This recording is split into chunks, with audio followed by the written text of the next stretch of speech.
Let's go Falcons! Hey yo, batter up, let the ball begin. Solano Falcons, bound to show you how you win. Solano baseball, all have tight skills. All-stars everywhere with highlight reels. Everybody watch out, cause when it's game time, we going for the W, gonna make our name shine. Falcons dominate when the game's on the line, so go get your bell, Solano. Why? Cause it's game time, hey yo, it's game time, so let the games begin. Solano on the field and we gain in a win. Hey yo, it's game time, don't you hear the people chant? Cause this is our house, make way for the champions, game time.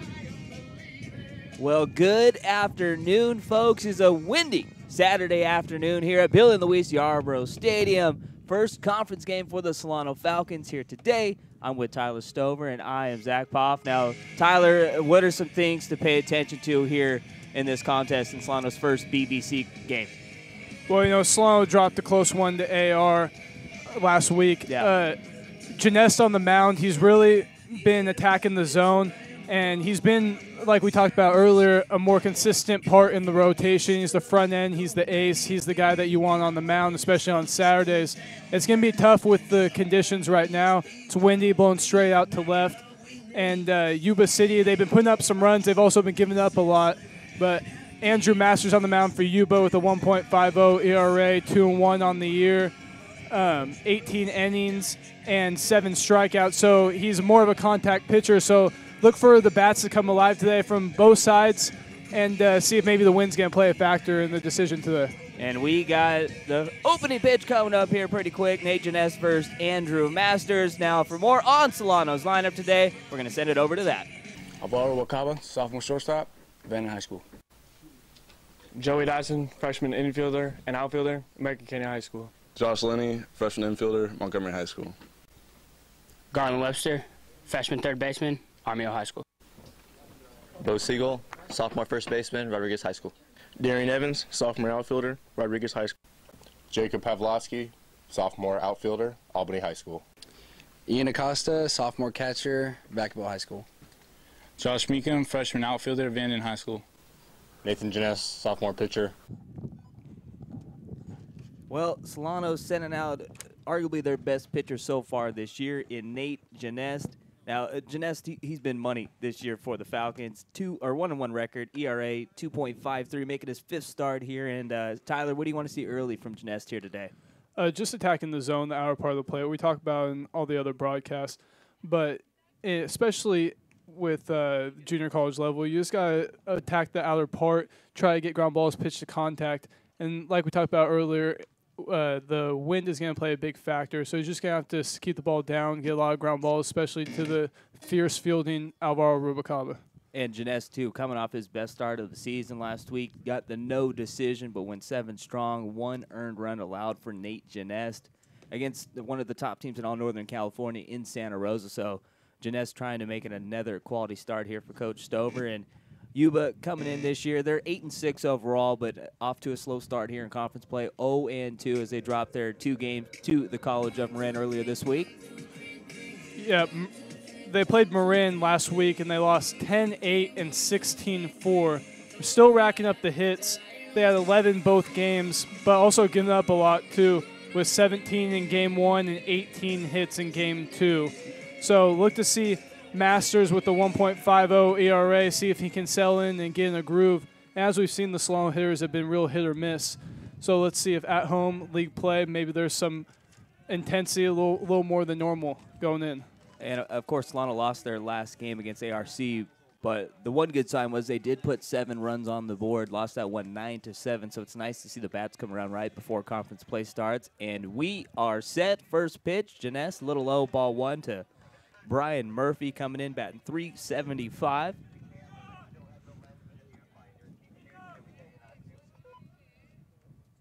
This one fouled straight back, so the count now 1-1, and Murphy 1 home run on the season.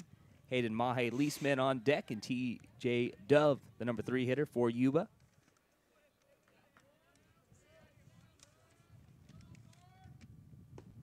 Nasty pitch, 1-2, and the rest of the 49ers lineup, Brandon Matoyer in the cleanup spot, Ryan Glasner in the 5 spot, Hank Pankratz, the shortstop, in the 6th spot, Dylan Lopez, Jorge Castro, and Zach Bartlemy round out the lineup. Murphy able to check his swing. Count now 2-2. In last game for Murphy, he went 3 for 4, so his bat definitely alive. Last year, him for a high average, and this year, not really missing a beat. So that's someone that Solano's going to have to be cautious of as the game goes along. This one hit well to right. Meekum there for the first put out, so 1 up, 1 down for Jeunesse, and that gives us a chance to look at Solano's defense. Jeunesse, of course, pitching. Ian Acosta, the catcher. Bo Siegel at first. Josh Lenny at second. Rubalcaba and Garland Webster on the left side. From left to right, Jake Pavlowski. Joey Dotson, as you just saw there. Josh Meekum there. Darian Evans in the DH for Stover here today. So 1 up, 1 down for Jeunesse. Now Mahe Leisman in the box trying the bunt single. Jeunesse flips the first, 2 up, 2 down. So a nice quick start for Jeunesse here.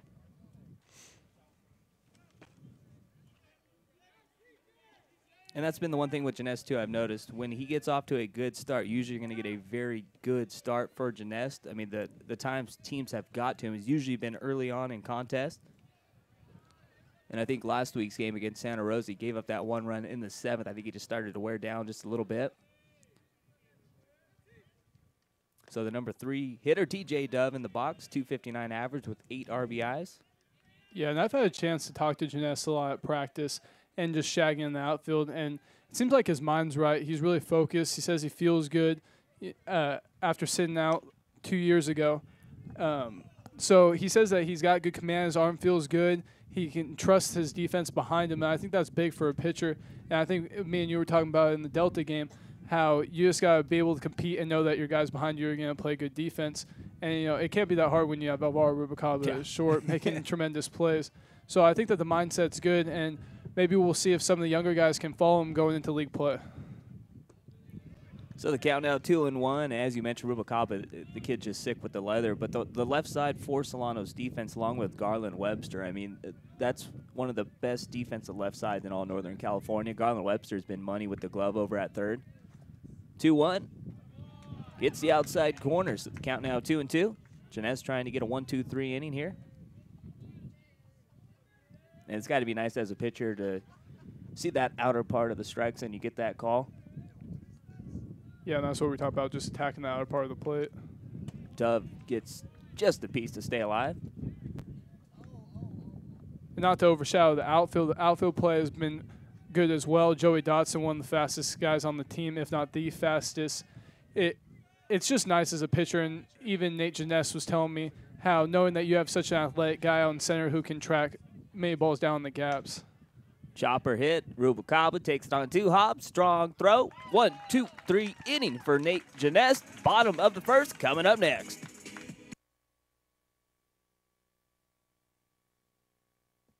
Hi, I'm Nathan Jeunesse, pitcher for the Solano Falcons. Thanks for watching the Solano College Sports Network.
Well, Tyler, now we get a chance to check out Yuba's lefty pitcher, and none other than Andrew Masters, and he's had good numbers so far this year, making his third start on the year, 2-1 record, and he's actually come out of the bullpen 5 times. It was 8th appearance overall in the season for Mr. Masters. Yeah, he seems to be the go-to guy for Yuba as of late. 6'4", 200 pounds, freshman from Oakmont High School, Roseville. he's going to be a guy that is going to be tough for Solano. Doesn't throw super hard, pitches to contact, but looks like throws a lot of strikes. As it says, he's only walked. Sorry, sheets all over the place right now. As Rubalcaba laces this one into left for the lead-off single. Back to that, only walked 3 guys in 18 innings. So he's making his guys get the outs. I mean, as you mentioned, 3 strikeouts or 3 walks and also only 3 strikeouts. So not a guy that's really going to confuse guys and just make his defense make plays.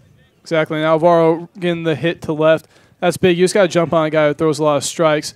Make him be a little scared to put it in the zone. Maybe start drawing some more walks. Put a lot of pressure on him. And Joey Dotson, one of the fastest guys, can do that.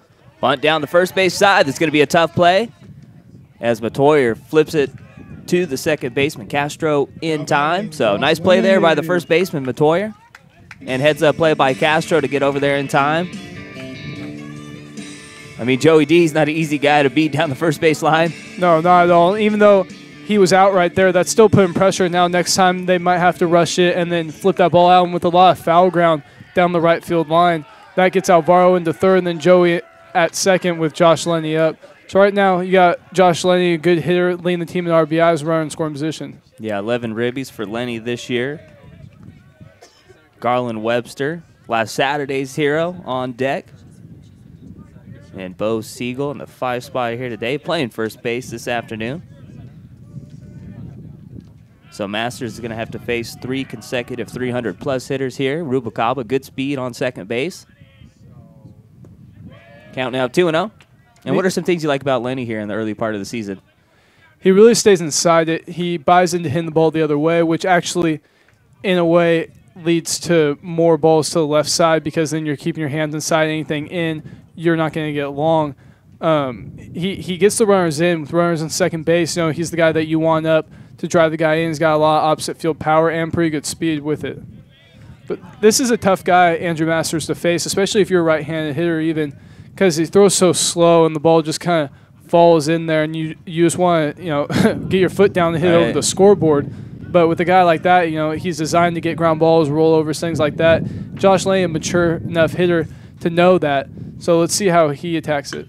This one hit well to left, and it's going to drop in front of the left fielder, Ryan Glasner. So runners on the corners here with 1 out, and that gives us a chance to check out Yuba's defense real quick. Of course, Masters pitching. Zach Bartlemy, the catcher. Brandon Matoyer at first. Castro at second. Hank Pankratz, the shortstop. Dylan Lopez at third. From left to right, Ryan Glasner, Brian Murphy, and T.J. Dove. So a chance for Solano here to score an early run. Runners on the corners, only 1 out. Bottom of the first, and their cleanup hitter, Garland Webster, in the box.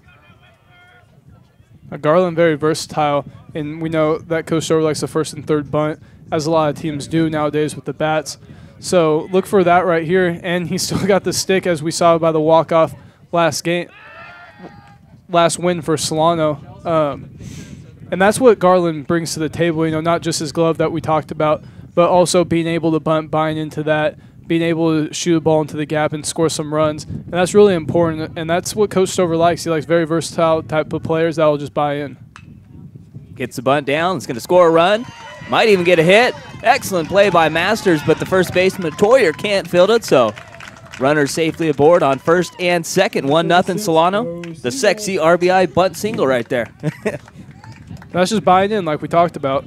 It's really important that you get ahead early and often, especially in league play, when teams just kind of get in a lull. They're at the end of the year.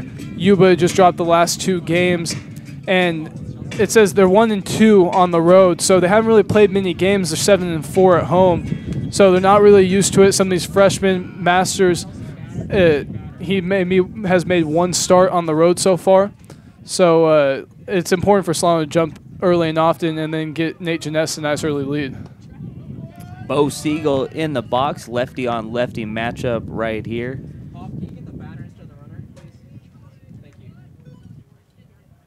And Bo Siegel, along with Garland Webster, the 2 heroes in that walk-off win against Santa Rosa last Saturday. Bo Siegel tied it up with an RBI triple, and then Garland Webster got the party started with the walk-off hit to score Bo Siegel. Both runners go. Siegel makes contact. Nice play by Masters. throw over to first. So 2 down. Runners now at second and third. So a little hit and run for Stover here early.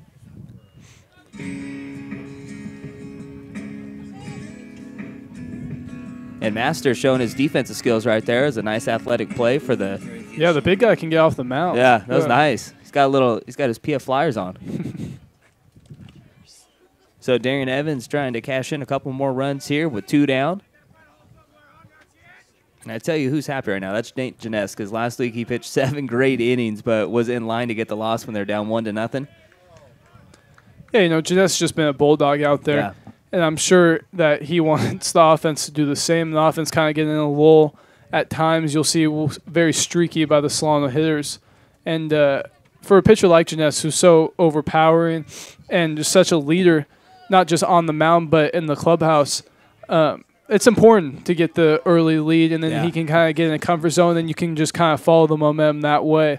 And that's, we keep preaching the league. Coach Stover talks about, it's different than preseason. You try to pretend like it's not, but once you get into league, then the atmosphere changes, and it's a clean slate.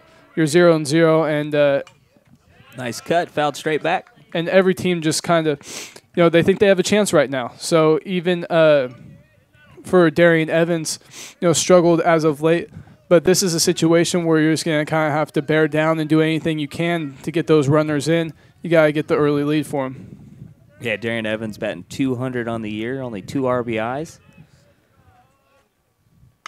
This one hit well, but right at the third baseman, Dylan Lopez. Strong throw in time, so Solano strands 2, but they do get a run aboard on the RBI bunt single from Garland Webster through 1-0 Falcons.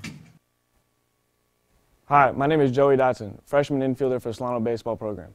Thanks for watching the Solano College Sports Network.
Well, to start off the second inning, Janess going to have to face the 4, 5, and 6 hitters, Brandon Matoyer, Ryan Glasner, and Hank Pankratz, and all 3 of these dudes are batting over 400, so. Yeah, like we talked about, they're getting up a lot of hits, but they've also had a lot as well. Hank Pankratz in 452 right now. That's unbelievable. Alvaro him 478. That's a nice little matchup you got there at the tops. Both shortstops. And Rubalcaba right now tied for 6th in the entire state with that 478 average. Matoyer takes ball 1, and he's batting 404 with 1 long ball and 11 RBIs on the year. 1-1. And Matoyer, the sophomore from Galena High School out in El Dorado Hills. This one gets by Webster. You might have jinxed him earlier. I know, that ZPC, man, that thing does work. So a little bit of sloppy defense here from both sides. As we saw, we ruled that one in there, right? In the bottom of the first? With Masters? With the RBI. Yeah, yeah. So 2 errors now, 1 each team. And that's a tough one for Masters, too, because he actually made an unbelievable play to barehand and flip it over there. But Garland Webster getting the RBI on that. Now Garland Webster with the E5. So Glasner showing bunt, pulled it back. Acosta throw to first, but Matoyer in easily.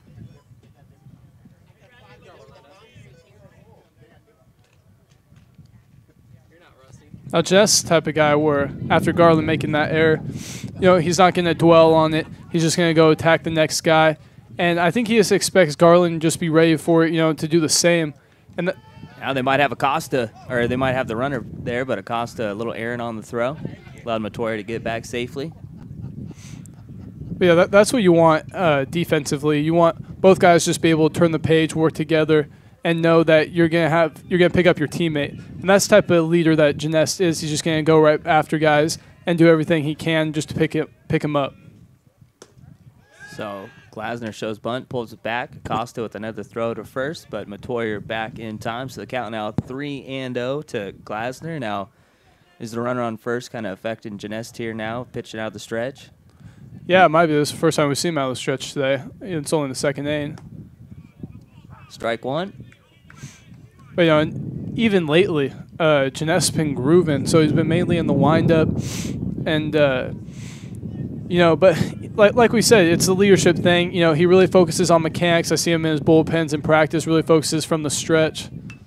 This one pumped or bunted straight in the air, and Acosta can't get there in time in foul territory. And Janest's also the type of guy that's not going to use that as an excuse. He's really – I'm trying to find the right word to describe him. He's really smart. He's an engineer major. Wow. And he takes too many numbers for me right there. Yeah, exactly. He was actually trying to help me work on my calculator. How's that going? It's going. It's going. But he takes accountability for himself, and he really focuses to detail. Runner takes off. Squibber, Rubalcaba, no play at second with the runner going. Strong throw to first, one down. He knows if he misses outside, he knows why he's doing it mechanically. And it's important, baseball, it's a thinking man's game. And sometimes some people think a little too much while they're playing. But, he's got a lot of baseball savvy. And that definitely helps. And with the leadership part of it, too, he's a third-year sophomore. And just kind of have some of these younger guys just kind of migrate to him, guide him, and just know that he's got their backs while he's on the mound.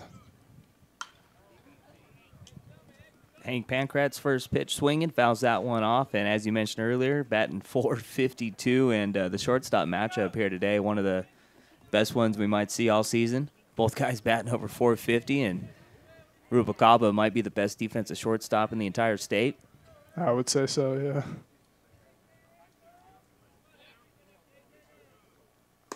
One and one. And Pancrat's, the kid is only a freshman. I mean, this kid is just putting up stellar numbers here in the early start of the season.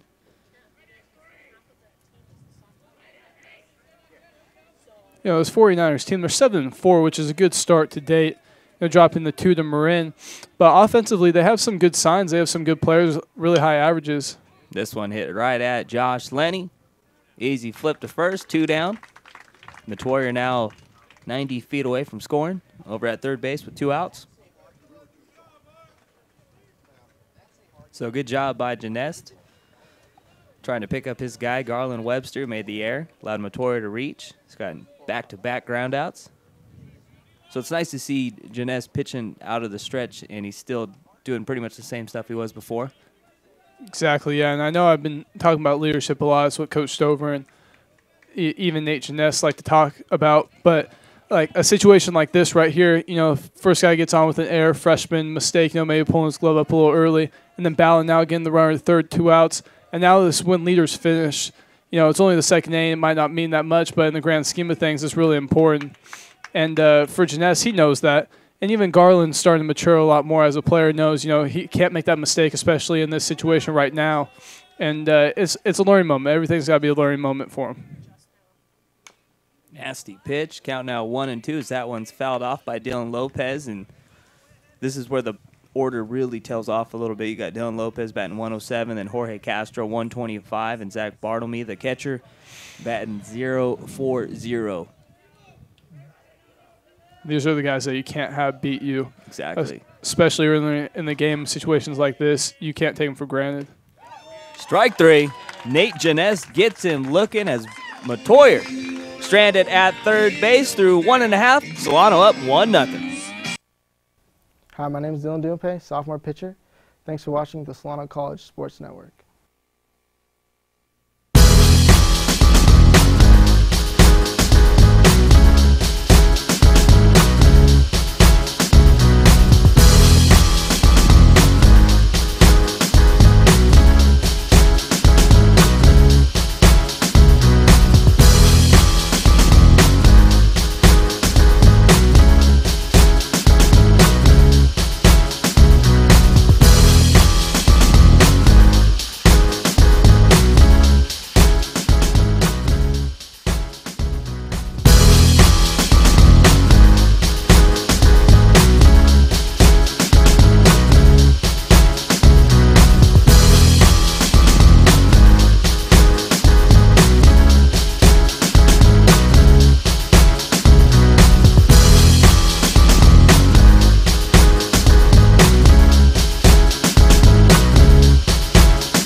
Bottom of the order coming up here for Solano, Jake Pavlowski, Ian Acosta, and Josh Meekum. And this is a guy I would really like to see get hot. I mean, he's got the body of a middle linebacker. This kid is a monster. And he's had a couple of big hits during his Solano career. Last year he had a walk-off hit as a freshman. And I know Stover's really hoping this is the guy that can kind of give this lineup a little bit of pop. Yeah, in batting practice, he can run into some. You guys have any face-offs? BP, this one hit up the box for a leadoff single.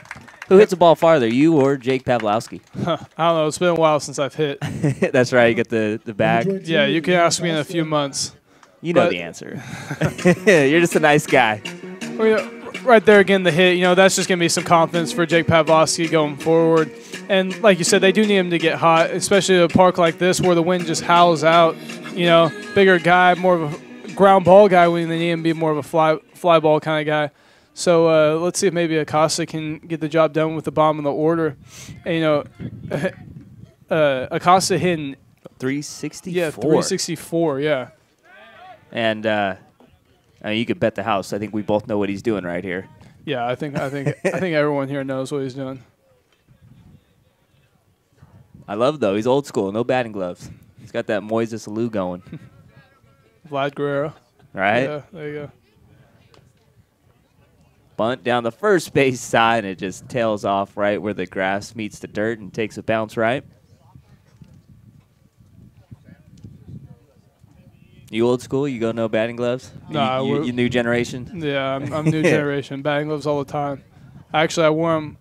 I didn't wear batting gloves one at bat last year. I can't remember I think I lost them. Like in the dugout, I thought I was ready. I was getting ready to be late to my bat, and I just walked to the plate with no batting gloves. Actually got a line drive hit, and then tried it again, struck out. So I was just done with it after that. This one bunted hard right at the first baseman, but Acosta does his job, gets Pavlowski into second base. Yeah, I was about to say, if you didn't try it again, I was going to say baseball, a lot of superstitions. No, I had to try it again. But then you struck out. It's like, okay, I need my gloves, baby. Yeah. Had to go to the equipment guy, get myself an extra pair just in case. Yeah, that's never going to happen again, right? Yeah, no. But what if it does happen again? You hit a homer. Then you're going to go no batting gloves. Then I'll go no batting gloves, yeah, I'll probably go no batting gloves for a few at-bats after that, just to see. So the number 9 hitter, Josh Meekum, showing bunt, pulls it back, ball 1, and Josh getting the start? Yeah, Josh Meekum with one batting glove.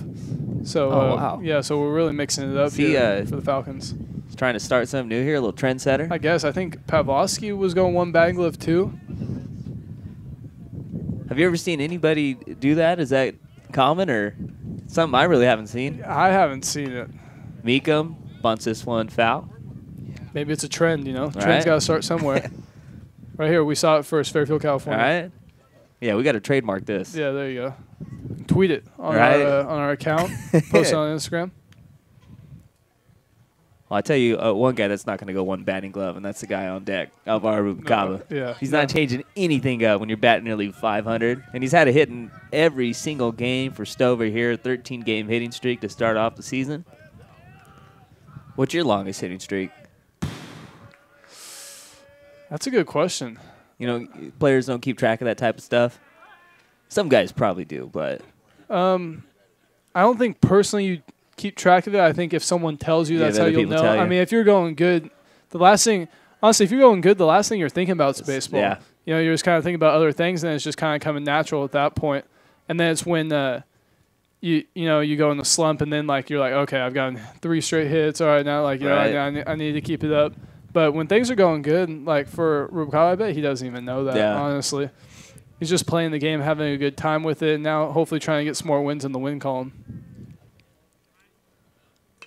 Meekum, nice bunt. It's going to be a tough play. Masters not in time. Nice hustle down the first base line for Josh Meekum. So now runners on the corners with one out as it gets to the top of the order. So Solano here getting runners aboard early. And as you mentioned earlier, you hit it right on the money. Yuba has been giving up a ton of hits, 35 hits in their last 2 games.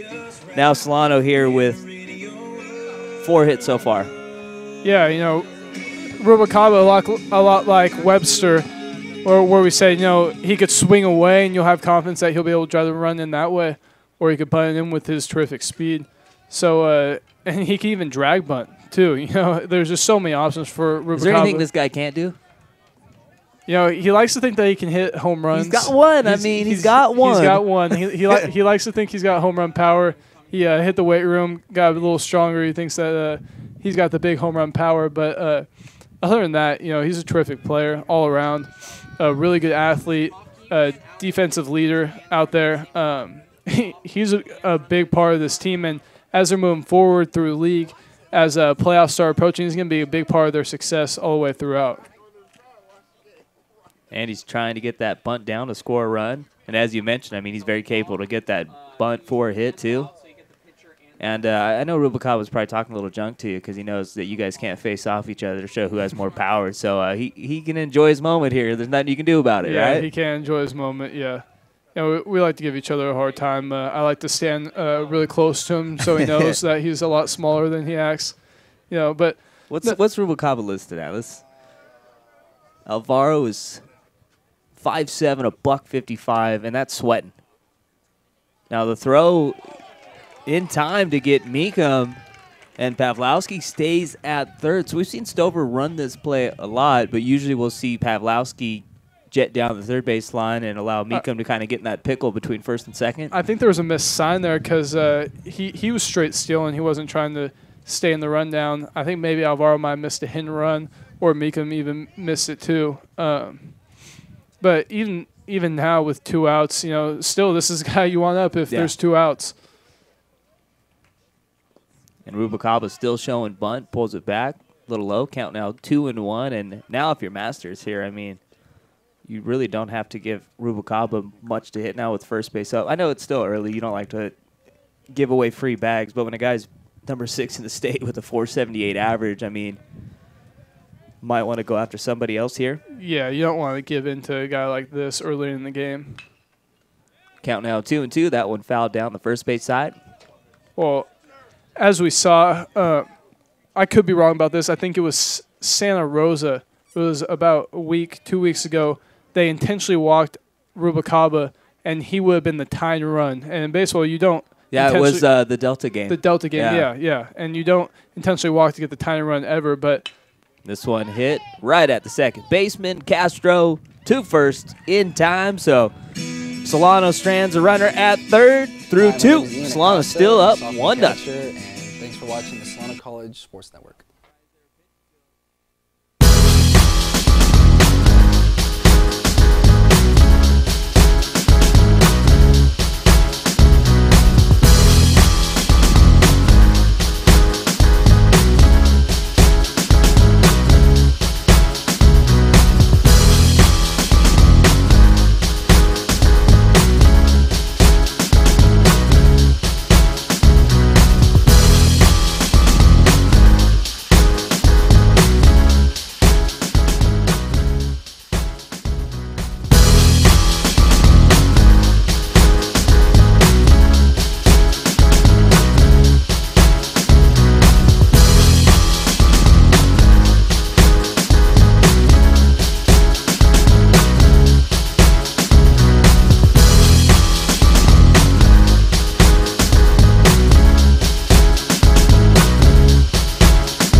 Well, through 2, Solano up 1-0 once again. You're checking out the Solano College Sports Network here with Tyler Stover. I am Zach Poff.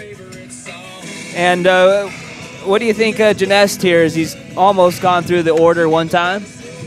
Yeah, you know, the things that we talked about he needed to do so far he has done. He's been getting ahead with the fastball, come in last day and striking the guy out looking with the curveball late in the game, or late in the at-bat. So it's just going to be important for him just to keep that going, keep his pitch count low because, you know, a guy like this you want in the game as much as possible. You want to ride him out, so he's got to have a low pitch count. Castro swinging at the first pitch, hits a mile high. Josh Lenny, the second baseman, makes a catch. 1 pitch, 1 out. Yeah, right there, 1 pitch, 1 out. You know, that's a pitcher's dream right there, well, outside of the 3-pitch strikeout, right? Exactly, yeah. And, Jeunesse, like we talked about earlier in the year, didn't strike out a lot of guys, kind of getting a strikeout group back. But he'd much rather get the one pitch, one out, and just kind of get through the game sailing and then get his offense back out there. And, Solano messed up the first and third last inning, but it looks like their swings are a lot better all around. Pavlovsky getting the hit, which is a good sign for them. So let's see, maybe Jeunesse get another quick inning and kind of ride this thing out with the hot hitting Yuba City. The number 9 hitter, Zach Bartlemy, the catcher. 3-hopper to Rubalcaba. So 4 pitches, 2 outs for Nate Jeunesse. So through the first time through the Yuba lineup, only that one error, really. It's the only base runner for Yuba. And that's not a good sign, as Rubalcaba looks like he might have hurt his left ankle. That's Jeunesse. That's what, yeah, Nate Jeunesse. Yeah.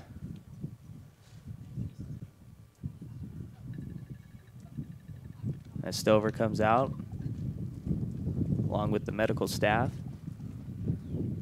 And that's never good, too, when you point to the dugout and say you need some help. I didn't see what happened. I didn't either. Might have just fallen off the mound wrong, but that's definitely not a good sign. The way he's been pitching, too. He's gone through the first 9. 1 strikeout. He's up right now. Ton of ground outs. So tried to walk it off. So hopefully he just kind of rolled on a little bit, and with the rolled ankle, you can just walk it off after a minute or 2. Yeah, it's a little chilly, too, so maybe, a little tight, a little stiff. Always thinking about the best case scenario, right? Yeah, right. Got to be positive, baby. When we talk about how important Jeunesse has been to this rotation, he's been their ace. He has, yeah. He's just been battling even his no decisions and his loss. They're just battles, and that's this is a guy that you're going to need, especially moving forward. And not even talking about playoffs, but just to start off the week against a team for league. And it's his right ankle too, so it's his follow-through leg. Threw a good pitch right there. Yeah, right. So you get a look at the ankle there, and now the wide shot of Jeunesse. So after seeing those 2 pitches, I think he's going to be all right. Yeah. He's a competitor, so. How worried was your dad right there? He was probably pretty worried. And not even for the team's sake, but all the stuff that he's had to go through. Yeah. With previous injuries, and then now just finally looking like himself and feeling good. It's just not something you want to see. You don't want to see that with any baseball player. It's a great game, and you never want someone to sit out for it. Trust me. Murphy swinging at the first pitch. This time, Garland Webster makes the play. So a 5-pitch inning for Nate Jeunesse. Ankle looks okay. Through 2.5. Solano up 1-0. Hello, my name's Adam Coates, sophomore pitcher. Thanks for watching the Solano College Sports Network.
Hi, my name is Josh Meekum, freshman outfielder. Thanks get for a look watching at the Solano College Josh Sports Meekum right there, baby.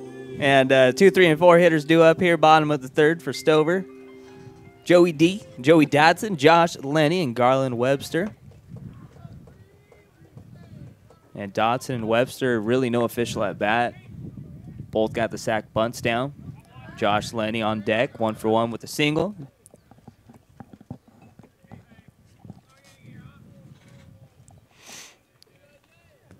and I've been really impressed. As you mentioned earlier, I mean, Joey Dotson in center field has been one of the best defensive outfielders in the game. Oh, yeah, he can go get either gap no matter what. You have confidence as a pitcher that he's going to go track down. And if he's not going to catch you, he's at least going to get close and make a good effort for it.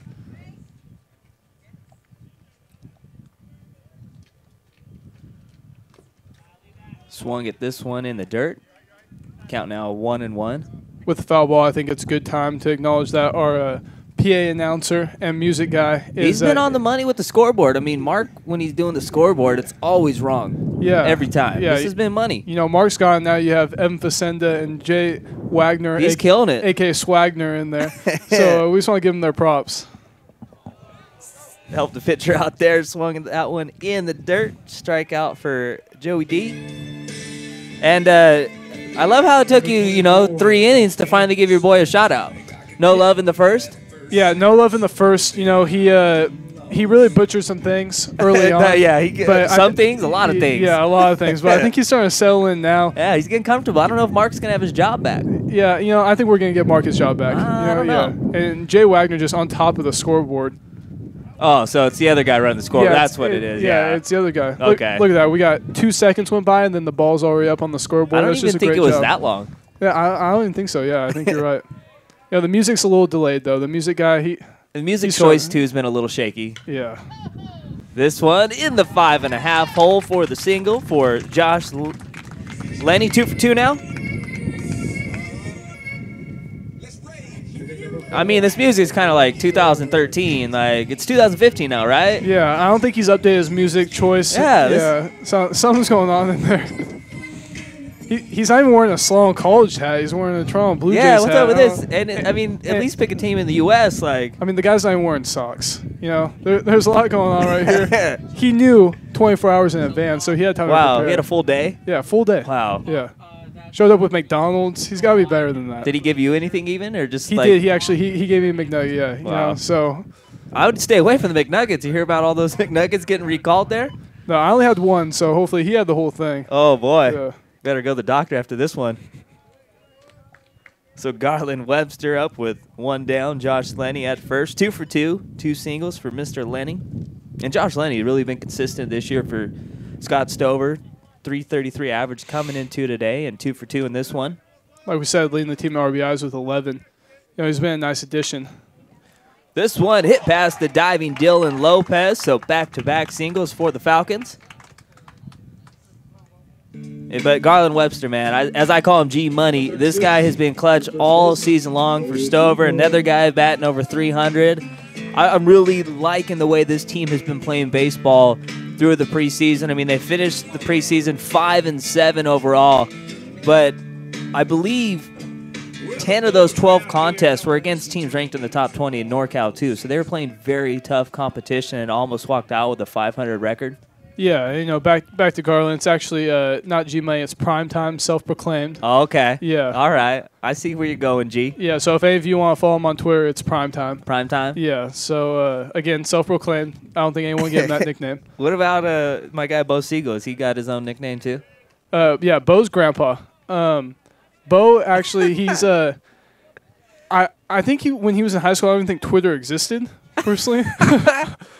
Oh, boy. So he's one of the guys that calls it Tweeter. Yeah, Tweeter, yeah. So, no, but Bo's been a good addition to the team, adding some power. He's got the home run, him for a good average right now, and having some big hits, and now starting to face lefties as the year is going on. Coach Silver having a lot more confidence in him that way. I think him having confidence in himself is important. And, not just the age as we joke about, but... How old is he, though? Like 35? 39, yeah, 40, yeah, something like that. I was being nice. I yeah, was going down. So no, but his bat definitely is important in the middle of the order, having a big lefty up, being able to hit a ball out of the ballpark and stay through and hit one in the gap. Had a pitch to hit there and fouls it to the right side. And he's one that had the big-time hit last week against Santa Rosa on that Saturday. He had the RBI triple to tie things up as he just smoked it to right center. And if there just would have been any bit of wind going out that way, that would have been long gone. I mean, he just smoked that ball. He has 1 homer on the season, as you mentioned earlier. Yeah, he's got a lot of power. Does he have the most power on Solano lineup? I would say he's got the most consistent power, yeah.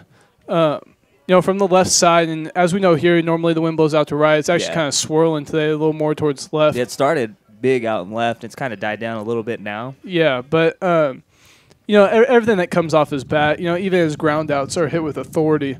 And, that's the difference between the middle of the order type of hitters and a guy like him. He's going to put pressure on the defense. This one hit a mile high in the infield fly. Castro makes a catch anyway, so 2 down. I might jinx him there also. We're 1 for 1 each now. Yeah, we're 1 for 1. But literally, I think the next pitch after I said Garland Webster's been money with the leather at third, E5. But yeah, Bo, going back to Bo, he's been a really pleasant surprise. Had a good fall, and he really buys into the bunting and things like that. Just trying to get better. So a guy like that to have on your team, middle order, sophomore leader that you feel confident with in big situations, that's nice. That's nice to have. And Darian Evans came up with 2 runners on back in the first and grounded out to third. He's up again with 2 guys on. And I think Darian Evans and the guy on deck, Jake Pavlovsky, are really going to determine how far Solano goes this year. They need a couple of their bats to kind of get a little more consistent and just add depth to the lineup. The top of the order, like we talked about, as Darian swings and misses on the curveball, but a good swing, which is a good positive note for him. But the top of the order is killing it, with Rubicaba, Dotson being able to buy in with the short game, and then Lenny and Garland and Bo. Just consistency right there, 1 through 5. Exactly. And then after that, it's talent. You have a lot of talent down at the bottom of the order, but it's just guys got to kind of have to figure out maybe more trust in themselves than anything else. And like you said, it's going to be an important part as it goes on for the Falcons going into like playoffs and things like that, because there's more than just 5 hitters that hit, as obviously we know. So the bottom of the order, Darian has power, and so does Pavlovsky. So these are guys that can run into balls, and on a windy day, that's something that teams need to be afraid of, and they're going to need to start doing more of it. Nice take right there for Darian Evans. Count now 2-2, 2 outs here, bottom of the third. Solano up 1-0 as Garland Webster got the RBI on the sacrifice bunt. And back to what I was saying, even with this at bat right here, no matter what the outcome is, it's 2-2 count and it's competitive. He's taking good swings. Now the pitcher's not just going to lay a fastball in there and think he's going to get out. These are competitive at bats. That's what you want from the bottom of the order. Competitive at bats, buying in, trying to hit a line drive up the middle. And here with the field so fast, you can hit one over the second base's head. That thing's going to roll all the way to the fence, clear the bases. So, and Darian's got the ability and the power to do that. And that's what's important for Coach Stover, is being able to balance out the order. And I think that there's a good balance to the order personally. Yeah, there is a lot of depth. It's nice to have that consistency 1 through 5. Evans hits this one right at the shortstop. Flip to second for the put out. So Solano strands 2. So through 3, Solano still up 1-0. Hi, I'm Jay Wagner, freshman pitcher. Thanks for watching the Solano College Sports Network.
Top of the 4th, 2, 3, and 4 hitters coming up for head coach Ryan Evangelo, and he's in his second year here at Yuba, and one of the better young coaches in all of Northern California. Last year in his first season as the head coach, he led Yuba to a third-place finish in the Bay Valley Conference and just missed out on the playoffs. Hayden Mahe-Leisman in the box. Strike one for Janest, and that's been important for Janest. He's had a lot of first pitch strikes and staying ahead of hitters. Exactly. It looks like the ankle's treating him well so far. So maybe that was, like you said, just maybe tweaked it a little bit, stepped a little, maybe on a rock, who knows. You never know what's in this grass here, Bill, in Luis Yarbrough Stadium. You do. You really don't. Because the wind, the wind dries out the dirt so fast, too, because, as we saw in the beginning of the game, the dirt was damp, and, maybe it played a little slower, and now the wind's just drying it out, and it's going to be fast. It's the fastest infield I've ever played on. My entire life, by far, the fastest infield I've ever played on. How difficult is that as an infielder? I mean, obviously for the Solano guys, they're used to it. So, but as a visiting player, how tough is that? Yeah, no, it is tough, especially if Chopper gonna be a tough play. Throw to first, not in time. As Josh Lenny made a good attempt, but wheels going down the first base side for Hayden Mahe-Leisman. So it's got to be upsetting as a pitcher. I mean, the first hit you give up the whole game is a weak chopper infield single. Yeah, it's one of those things that, it's bound to happen eventually. Yeah. The hit's going to come, especially with the way the wind is, some balls fall, things like that. But, that's still a good sign, though, because, the guy didn't get barrel. He might have barely even got the bat, if at all. Yeah. And just right out of the reach of Janess. And we saw him pitch well from the stretch. And kind of the same situation, with the lead-off guy getting on. So we'll see if maybe he can kind of repeat it. TJ Dove shows bunt, pulls it back. Nice cut. Fouls it straight back. And Dove, the number 3 hitter, about 259 this year for Yuba. Back to what we were talking about with the field, it actually plays in the Solano guys' advantage because a lot of these teams that they play in preseason, like San Mateo and Santa Rosa, they have turf. And Delta even. Delta didn't really seem to have too big of an issue, but, some of those teams, this is going to be way faster. And, if you're used to it, Alvaro doesn't seem to have too much of an issue with it. And even Garland up until you jinxed him, which I'm going to tell him you did that. I'm just going to say the last ball hit was pretty slow. I mean, it wasn't going too fast, so. I'm just saying that. I'm telling him that's on you. I'll take the air. Give it E10. Shallow right towards the line. Meekum there for the put out, 1 out. And getting back to the turf and the grass, what do you prefer defensively? Well, at Kansas State we had turf. Defensively, turf is nice. Yeah. Because diving on it, it's never have to worry about a harder surface or anything like that. The hops are more true. But I believe in the grass infield, the dirt, all things like that. The fresh paint, for the baselines. Yeah. I really like that, and it's tough to maintain, obviously, but even the field looks nice. The field looks great. We've seen it look a lot better also, and as the year goes on, it'll get a lot better as the weather starts warming up a little more. But this is my favorite. Nothing beats fresh cut grass and wet dirt and the paint. Nothing beats it. There's no fun in turf. There isn't. When turf is fun is practice. Right. Yeah, because you don't have to do any field work to it. Yeah, exactly. That's the easiest part. Yeah. I love it when seeing these guys after, especially last week, you get a walk-off win, and it don't matter. You still got to clean up after. Yeah, and you actually don't mind cleaning up after a walk-off win. It's worse when you get that loss. It's now I got to do this. But out of all the schools that I've seen in junior college, there's not really a field like Solano's. Yeah.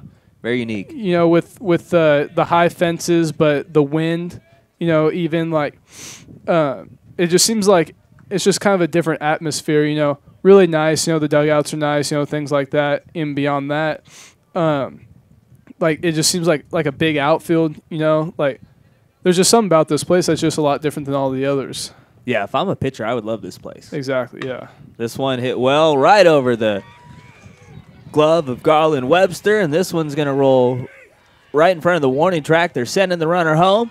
Rubalcaba not in time, so RBI double for Brandon Matoyer, and we were all tied up 1-1. Man, Matoyer off to a really good start this year, batting over 400 now with 12 RBIs on the season. And he just smoked that ball, hit a laser right over the glove of the third baseman, Garland Webster. You know, but now it's back to a 0-0 game. But, you know, I still got my money on Janess if it's a 0-0 game. Yeah. And he's still getting battled. You know, he might have just left that pitch up and a little bit too much over the plate. But look for him to not repeat his mistake. Gets strike one on Ryan Glasner. And a good job by Matoyer there to take advantage of the pitch left over the heart of the plate.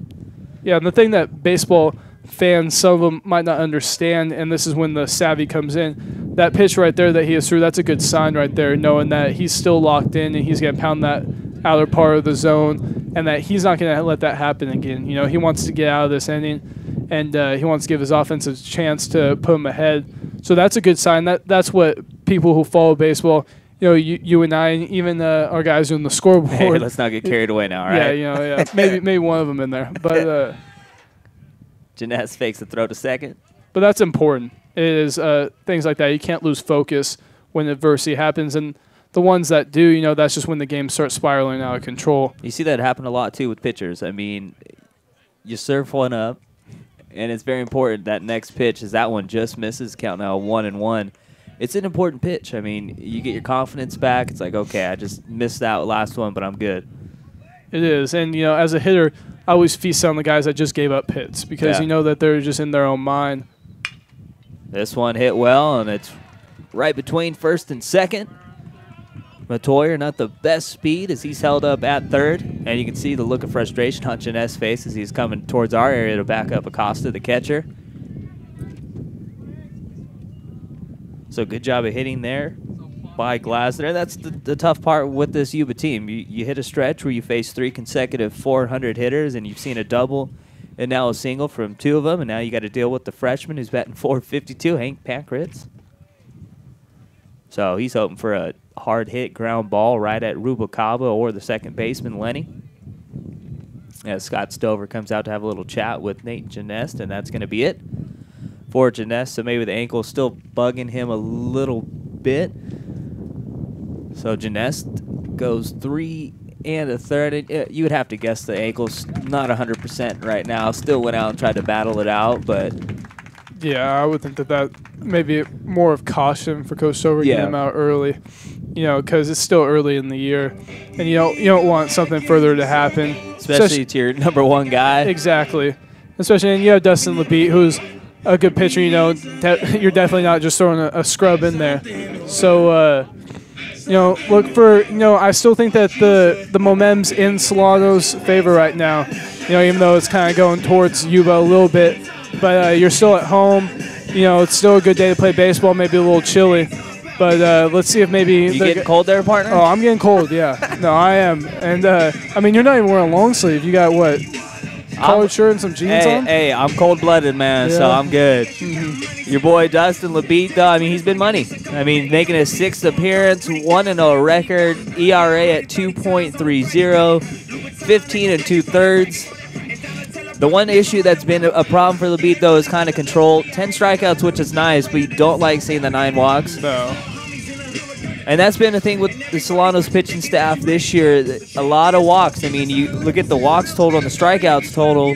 Only 5 more strikeouts than walks this year for Stover's staff. Yeah, and that's kind of unheard of for Coach Stover and his staff. And, you know, you can't walk the bottom of the order especially because, like we talked about, you know, you can't let them beat you. And if you walk them, that's them beating you. You know, them being able to grind in at bat. You know, you got to just go right after those guys. And even 1 through 9, you just got to go after and kind of let your defense do its part. Like we talked about with Spectacular, you know, defense at short, and then Garland, besides the air, you know, having a good glove, and Joey Dotson's there. You know, it just goes back to trusting your defense, and that's all that really needs to happen.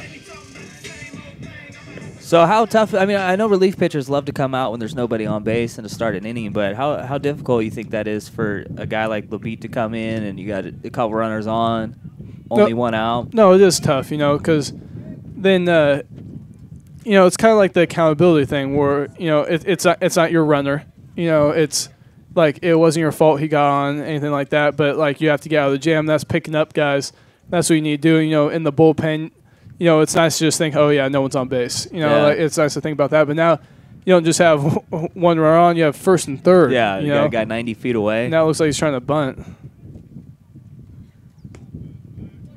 No one covering third as Acosta pump faked over that way.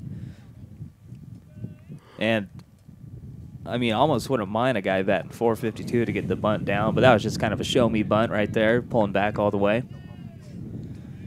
And Pankratz grounded out to Josh Lenny in his first at-bat, officially 0 for 1. Gets the bunt down, foul. Good job by Siegel there to hustle and pick it up. Moves pretty good for an old guy. He does, yeah. And as you mentioned earlier, you don't know what's going to go on with this field, so it's important to get to those foul balls quickly. You never know when they're going to roll back to fair territory. Yeah, Bo kind of splitting time with DH and first base. Yeah. Definitely well qualified to be able to play first base. And right there, having the good instincts. That ball looked like it was starting to spin fair a little bit, but getting over there in time, getting it foul. This is a tough spot for a first baseman. Also with the bunt, because if he bunts it hard, maybe you'll get him at home. Then you got to try to tag him, know when to flip it over. Yeah, because you look at the defense right now; they're playing for the double play. I mean, you got both middle infielders close to second base, so if that bunt is down the first base side, you got to depend on your pitcher Labitte to get down there quick. Or as you mentioned, Bo's got to make the play himself some way. Exactly, and you practice this a lot. This is a drill that you do every single day in practice.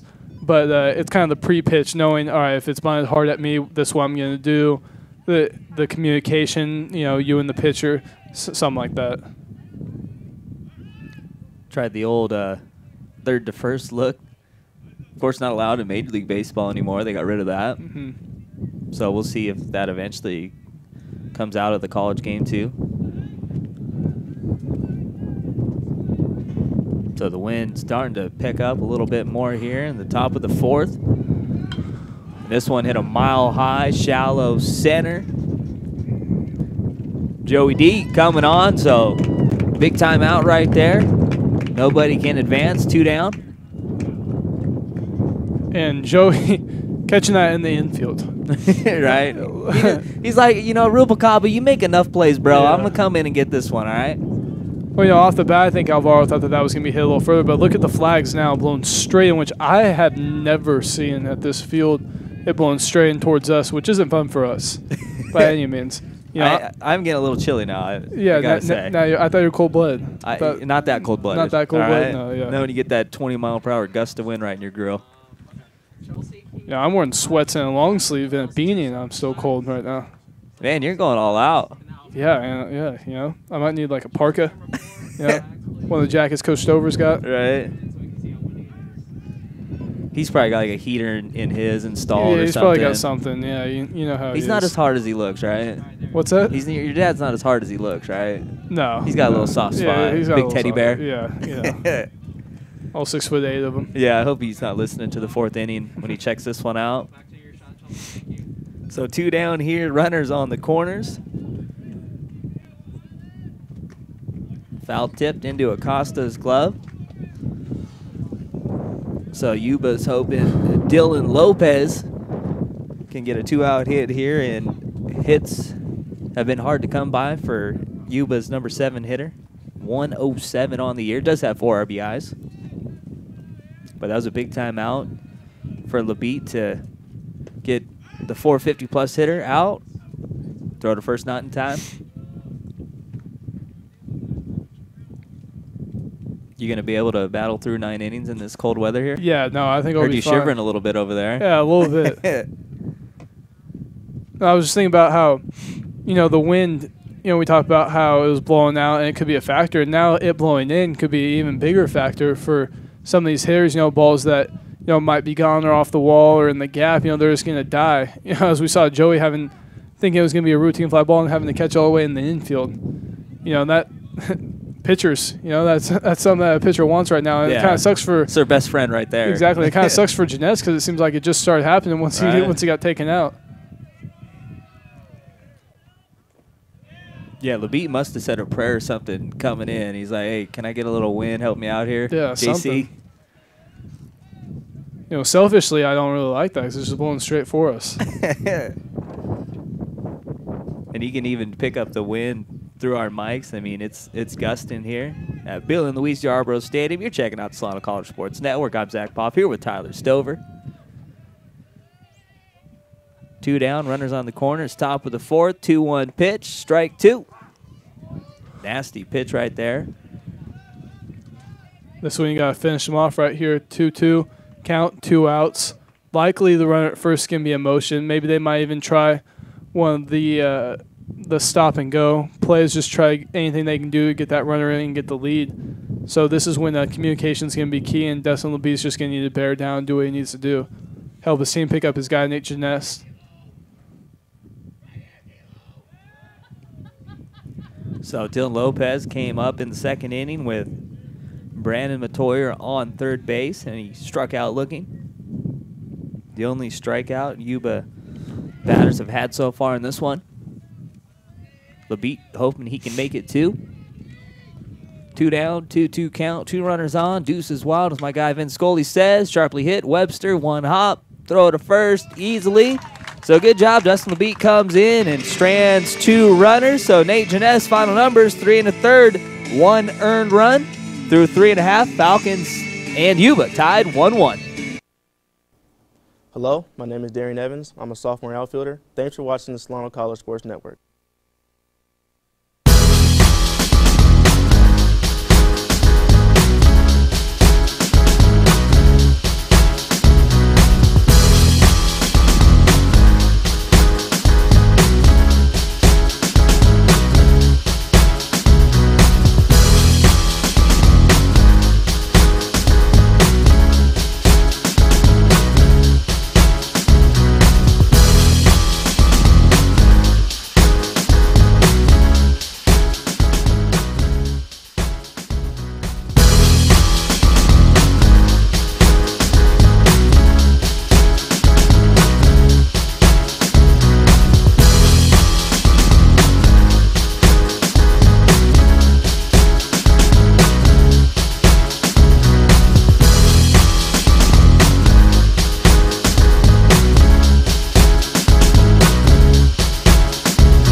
Bottom of the 4th. And I don't know if he changed his nickname, but last year, Jake Pavlowski, Hebrew Hammer, did he change it up this year on us? What was his last name last year? No, his nickname, he used to go by the Hebrew Hammer. Is he still rolling with that nickname? Or I've never heard that before. Yeah. I don't know if it's the Hebrew Hammer. There's no comment on that one. He hasn't self-proclaimed anything else? Is it self-proclaimed? We're going to ask the guys. It's a go. It's a go, self-proclaimed. 1-1 to Pavlowski. The bottom of the order due up here. Bottom of the 4th. Acosta on deck and Josh Meekum in the hole. We'll see if the Hebrew Hammer can get himself back on base. 1 for 1 in this one. Had a single and was stranded at 3rd base. It's good memory on your part, though. Yeah, dating all the way back to last year. I mean, I'm not Bo Siegel. I'm not that old, but I'm getting there. I mean, the memory's starting to go a little bit, so I got to get out what I can now. Do you want to play first at Solano? Yeah. Yeah, there you go. Yeah, right. That would not be what people want to see. Another E3. So see how Solano answers here at the bottom of the 4th. Yuba tied things up in the top half. See if Solano can get Uncle Mo back on their side. Nice take, count full.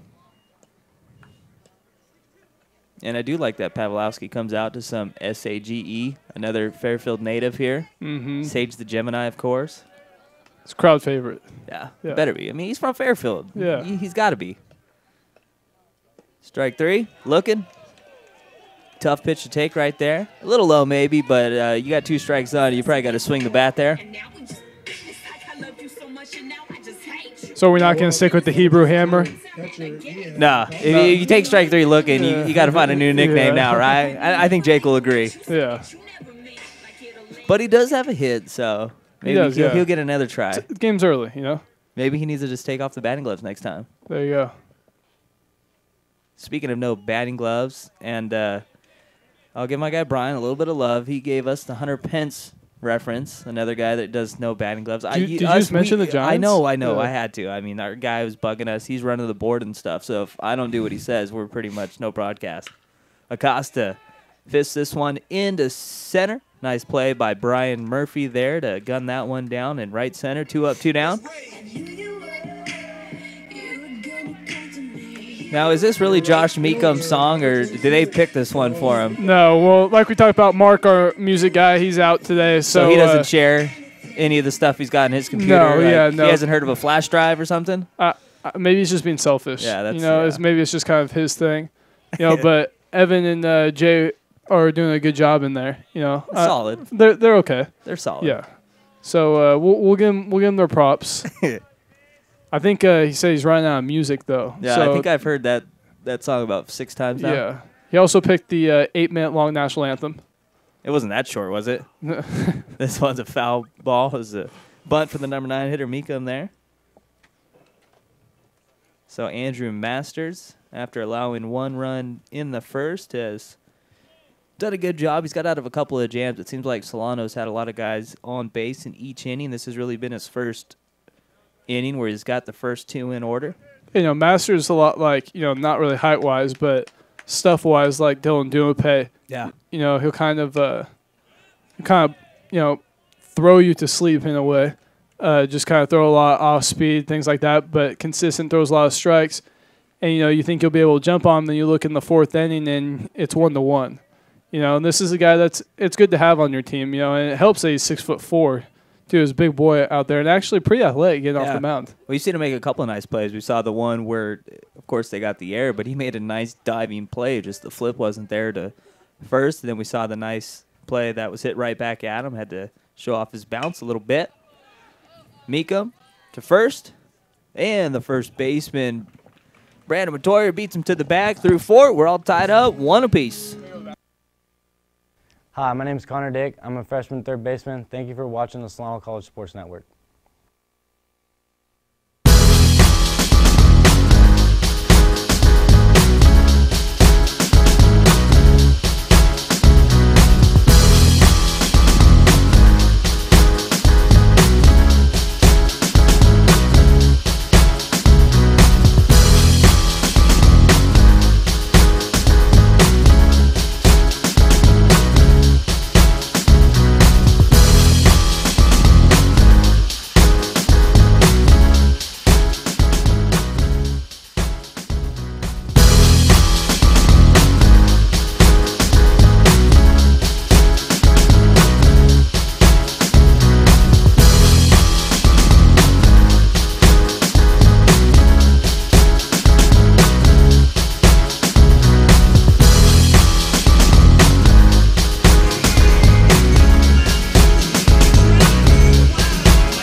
Top of the 5th here at Billy and Luis Yarborough Stadium, and Dustin LeBeat still out on the hill. Did a good job to really get out of that last jam. Came in with 2 runners aboard, only 1 out, and didn't allow a run to come across. Nate Janess goes 3 1/3, 1 earned, 1 K.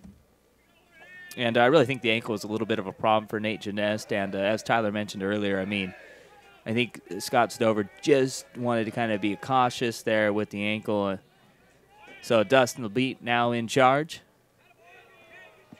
A ball 1.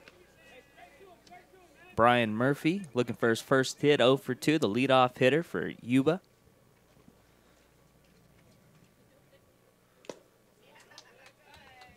Count now 1-1. And while we have a moment, I just want to give a shout out to Coach Matt Borchert and the Solano Lady Falcons. They were eliminated in the playoffs earlier this week, but just a great job by Coach Borchert there to get the Lady Falcons into the playoffs after all the drama that went down this year with the Lady Hoops, and really did a good job getting that team another BBC title. Back to baseball, count now 2-2 to Brian Murphy. And Dustin LeBeat, he's not much different than Nate Janess. No, stuff-wise, pretty similar. Jeunesse might have a little more velocity, but right there actually. What was that? Yeah, no kidding. Man, we're just on the money today. I know. Yeah, we're maybe it's the weather. I don't know. We're about as consistent as the wind right now. 3-2. Yeah, this one's foul. Yeah, the wind's all of a sudden just gone now. And then sun's coming out a little more. I don't know what's going on. Hey, that's why they call it Mother Nature, not Father Nature. You never know what it's thinking or what it's going to do. You can't predict it. There you go. I like how you just stayed out of that one, though. You didn't want to get into that. Yeah, no, I'm not going to get into that one. You're dodging bullets there, baby. This one skied. Webster giving it a chance. I couldn't see it, but he made the catch. Good camera work there. Yeah, our camera guys are awesome. Oh, some. Some? Yeah, who's the guy on right above your dad over there? Oh, well, do I say Mr. Puff? Is that do I say that? You can say whatever you want. Yeah, I'm gonna stick with Mr. Puff. Oh, you're a nice fella. Yeah, his shot's kind of been a little suspect here. No, he's doing an excellent job. Camera work is awesome. Everyone running the board here. I mean, it's awesome to see the Solano College Sports Network really take off, and it's nice to see all the kids that have the drive and really want to do all of this stuff. I mean, you don't see a lot of community colleges with their own sports network and broadcasting their team games. I don't think I've seen any. Yeah, right? Yeah. I mean, I've seen a couple of schools that do it. Like this? Not like this, though, but it's more kind of internet stuff, audio only. So, I mean, we even got the logo in the bottom right-hand corner. Go big or go home, right? Yeah. That's just that's icing on the cake. I mean, the quality, though, even, too, watching on YouTube. I mean, I still would say the broadcasters do the best. Easily. Yeah, it's not even close. But everyone else is getting there, so. Counting out 2-2 to Hayden Mahi Leisman, 1 for 2 in this contest. No, but on a serious note, though, it is nice, that I come here by doing the pregame stuff and everything's set up perfect every single time. Obviously we saw some technical difficulties, some kinks that we're trying to work out at times. A couple weeks ago. But look, we even got the wire labeled center field. Everything's labeled great. Everyone's doing a really good job. It's nice. It's really a luxury, and even Coach Stover really likes to use it in recruiting. Talking about kids who are out of town. Parents can come on, they can watch this. Guys after the games can watch their at bats, things like that. Maybe send them off to other colleges. And it's a luxury is what it is, yeah, and it is. Especially at the junior college level, like we talked about. And maybe we should do some research, see if any other teams have something like as high tech as this. But this is something that these guys should definitely not take for granted. Yeah, I mean, it's an awesome experience. These guys, I mean, if they want, they can watch themselves on TV. How cool is that? Yeah. On channel 28, Think TV, baby. And they show the games a lot. Yeah. I mean, I've really heard Brian's voice, Money Mike's voice, and Sasha Moita's voice a little too much in my house here. Yeah. The last few weeks, but it's awesome to see everyone get this opportunity. Rubalcaba calls for it, so a quick 1-2-3 inning for Dustin LeBeat, and we are halfway through this one, all tied up 1-1. Hey, my name is Chris Frost. I'm a sophomore pitcher for the Solano Falcons. Thanks for watching the Solano College Sports Network.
Bottom of the 5th. Number 6. Top of the order for Stover here. Rubacaba, Dodson, and Josh Lenny. And partner, I don't know what I was doing the last half inning. It was Yuba's 8, 9, and 1 hitters. For some reason, I was sitting there at the top of the order. So maybe this side of the broadcast isn't the best quality of SCSN, but you're still doing your part, partner. Yeah, you know, I'm hanging in there. Actually, I just dropped some off my mic, so. Oh, good times, baby. Rubacaba, 1 for 2. Count now 1-1. It's finally nice to be able to look at the scoreboard, and it's very dependable. Yeah. I mean, it's usually not. Yeah, you're going to have to take that up with Mark. Yeah. Yeah. And he's working the music. He's working the scoreboard. He's got No a lot going on. excuses. Nice play there. Dylan Lopez on the tricky hop. Strong throw. 1 up, 1 down. Yeah, there's no excuses. What's Bill Belichick always say? Do your job. There you go. 1 for 3 now for Rubacaba. That's probably why he's got a few Super Bowls. Yeah, right? Yeah. Just a few. I mean, if you got to tape other teams, you got to deflate the balls a little bit. It doesn't matter, you know. That's speculation. Yeah, I know our guy Tommy Pavesi was happy to see his squad get a 4th Super Bowl. Yes, he was very happy. Dodson trying for the bunt single. Brandon Matoyer, the lanky first baseman, able to use that reach and keep his foot on the bag. So 2 quick outs here for Andrew Masters, and Masters really seeming like he's starting to settle in a little bit. He's now retired 7 consecutive batters. So Solano's hottest hitter today, Josh Lenny, steps in the batter's box with 2 down. 2 for 2 on this one, 2 singles. Strike 1. Yeah, the first 3 innings for Masters, able to get out of jams, but I'm pretty sure he'd rather have innings like this one and the previous one. Oh, yeah. And he's just cruising right now. So the count now 1-1 to Josh Lenny. Just get a picture taken of you? I did. Is that what happened? Yeah. I think you might have been in it too. Did I? Yeah. Should have made a face or something, maybe a thumbs up. You didn't do anything? I didn't do anything. I kind of caught the side of that. I'm really staying focused on what we're doing here. As Lenny skies this one out of play down the right side. Man, you guys are really focused today. You and then the scoreboard guys in there. Scoreboard guys aren't focused, but they're on top of it. Yeah. Yeah. I mean, I saw him scrambling. I mean, like literally like 2 minutes before first pitch. You got a lineup, bro? Yeah. I should have gave him a wrong one. I know. Again, 24 hours to prepare for this, you know? And he's showing up at 12 o'clock with a bag of Mickey D's. He did, yeah. And chicken nuggets. I mean, a million of them got recalled yesterday. And I don't know. You might have to go to the doctor after this one. They found plastic in some nuggets. Barbecue sauce will fix anything. So, Lenny, 3 for 3. Have yourself a day, Josh.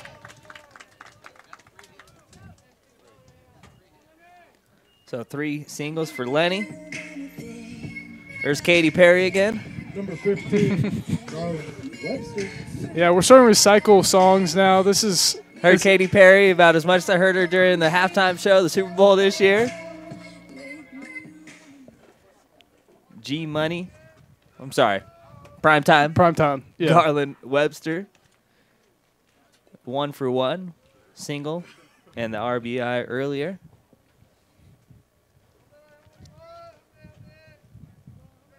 So Solano, this is their first conference game. Yuba, on the other hand, they're 0-2 in BVC play. Webster, it's going to be a tough play. Masters gets to it. Throw in time. So Masters is really showing off his defensive abilities here in this one. We're all tied 1-1 through 5. Hello, my name is Alex Nesikevich, freshman outfielder. Thanks for watching Solano College Sports Network.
Well, Scott Stover going back to the bullpen, and I think this is going to be a crucial moment for Solano's season this year with Chris Ross coming out of the bullpen. As you see on the record there, 0-4 with an ERA just under 7. I'm telling you, man, this is going to be an important situation for Chris Ross. I agree. And last year, doing so well out of the bullpen, he was an important part from last year, trying to make him a starter this year. And, sometimes it just doesn't work out, but, the stuff's still there as we saw the curveball and warm-ups. And he's going to have a big part of it, like you said. And I think that you hit the nail on the head right there. He's going to need to be a guy that Solano's going to have to go to late in games, middle of games. And he's going to have to battle, do everything he can to keep the games close. They might even need him in a save situation. They're kind of battling for a closer spot right now. Adam Coates. But you'd like to have another guy in there, especially a righty, who can get guys out. And Chris Ross, 0-4 with a 6.92 ERA. His ball one in the dirt, and finally got my scorecard figured out. It was a little rough there in the top of the 5th inning.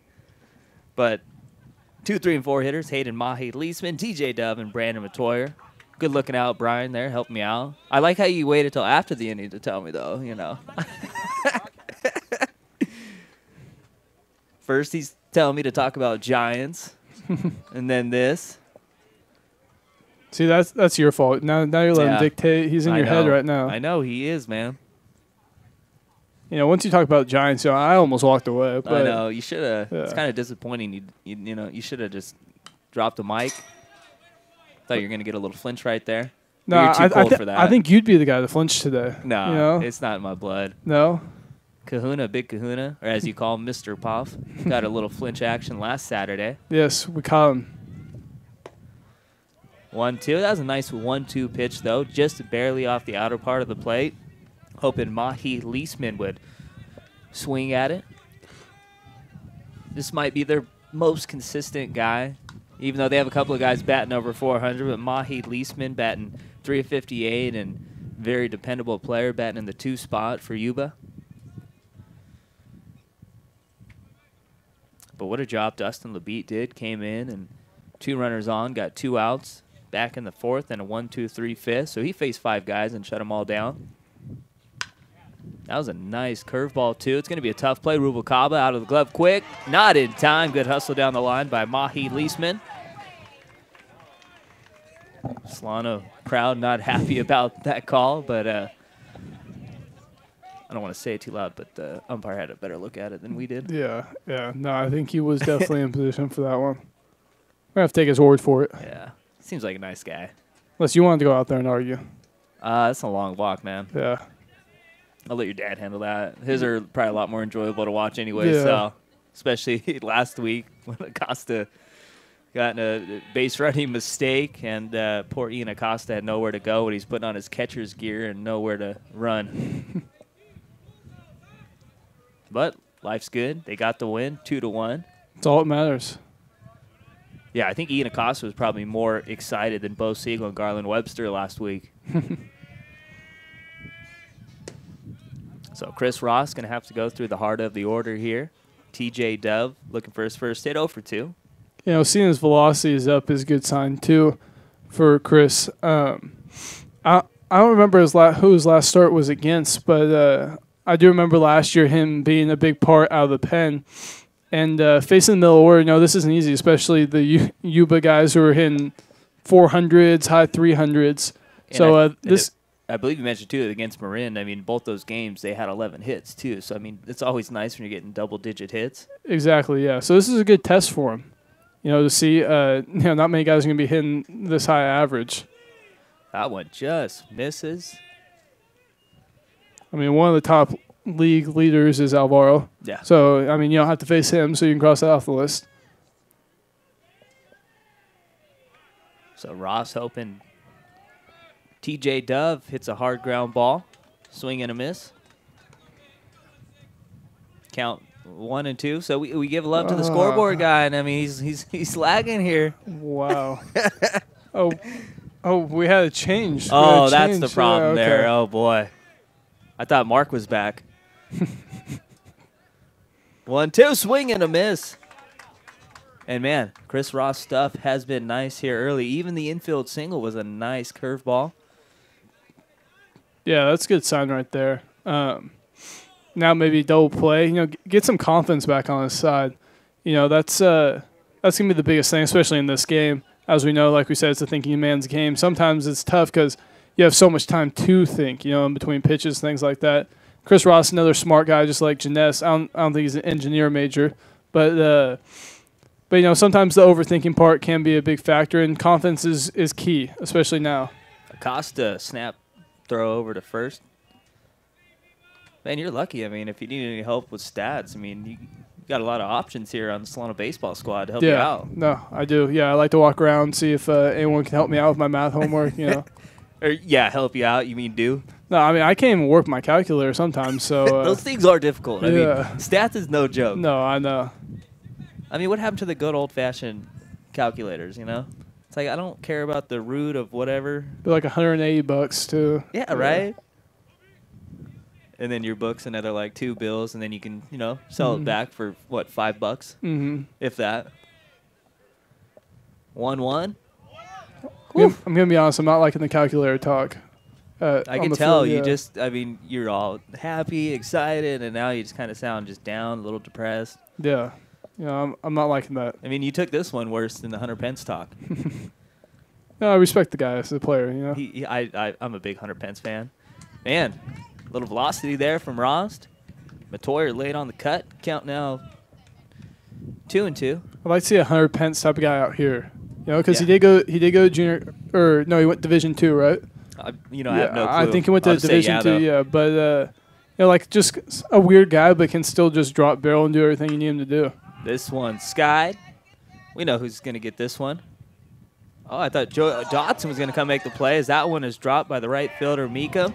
Throw not in time to second base. So that win factor, crucial right there is Mika coming in. And that was a really shallow right field. And you do like to see your outfielders make those plays, though, and call off the infielder. It's a lot easier coming towards the ball than someone backing out. But that's a play you got to make right there. Yeah, they've got to be made. And, you know, Ross doing his part so far. And it's a 1-1 game. You know, this is when plays need to be made, especially routine ones. You know, that's a tough play, but with the location, the way the ball was hit, that's a routine play. That's a play that it's got to be for sure. There's got to be 2 outs runner at first, and then, you know, this definitely doesn't help the confidence thing for Chris Ross. So way inside to Ryan Glasner. And how hard is that as a pitcher, though? I mean, you just made a good pitch against the number 4 hitter. I mean, a routine, pretty much a pop-up in shallow right. And it's tough when your guy just can't make the play right there. But if you're Chris Ross right here, I mean, you got to battle through it and find a way to get out of this inning unscathed. Exactly. You just got to pick up your teammates. Just like we talked about with Janess. Yeah, picked up Garland Webster earlier in this one. Good job. And even LeBeat actually having the biggest pickup with first and third coming in and getting out of it, which is huge. Big time. Yeah, and, you know, it was early in the game, so it kind of got overlooked. But now Ross just going to have to pick up his guys. So a little outside.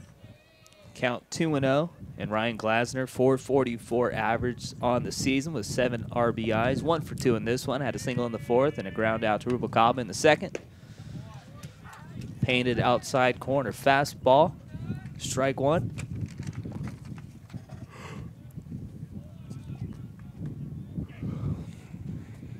So Solano's first conference game here.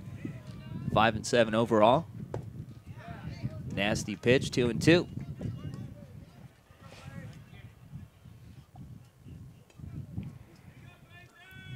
And Hank Pankratz on deck, and kid's batting .452. So Ross gonna have to work to get out of this jam. Nice take, count full. It's a big pitch right here coming up. And if you're Ross right here, would probably trust your fastball a little more. He's got a pretty good command, though, on the curve. Yeah, and, you know, he's got good enough velo. Right now, you just kind of got to pitch contact. You can't walk the guy. You also don't want to give up a triple, you know, in the gap, something like that. This is on the fastball, so the bases are now loaded for one of the best hitters in all of Northern California, Hank Pankratz. He's kind of got that Justin Turner look. Yeah, with the long blonde hair. Yeah. There we go. Now we're bringing Dodgers. Yeah, I had to get okay. JT in there, and one of the best utility players in the game. Had a monster year last season. I was happy to see the Dodgers bring him back on a one-year deal. Big situation right here. Bases loaded. First pitch swinging.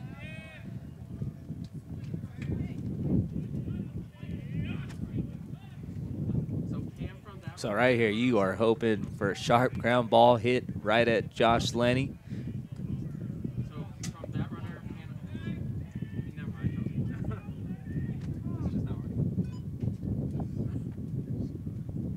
So home plate ump tells the first base coach, hey, bro, move over a little, get back to your box. You know, it's there for a reason. Right. This one hit. That's going to score a run. Lenny flipped to first in time. So Yuba with their first lead here. 2-1. RBI ground out. And you get Ross doing his job right there, making a good pitch. You know, almost it's hit too slow. You know, not easy play for Lenny, but obviously you'd like to get the double play there. But he did his job, got the ground ball. Now he's just going to need to keep battling right here. But I still like what we're seeing out of Ross right now. You know, he's attacking, he's going after guys, and you know, hopefully he can get out of this right here. Maybe guys can get him a few runs, get him a lead. Maybe he'll relax a little bit more. No one in the pen for Solano right now, so they're looking to ride him out, I think, a little bit. Yeah, I wouldn't be surprised here to see Stover go with Chris Ross pretty much for the rest of the game. Took a little off. Lopez out in front, quickly ahead. Or actually, it's 1-1. Runners on second and third. Mahi Leisman came in to score on the RBI ground out from Hank Pankratz.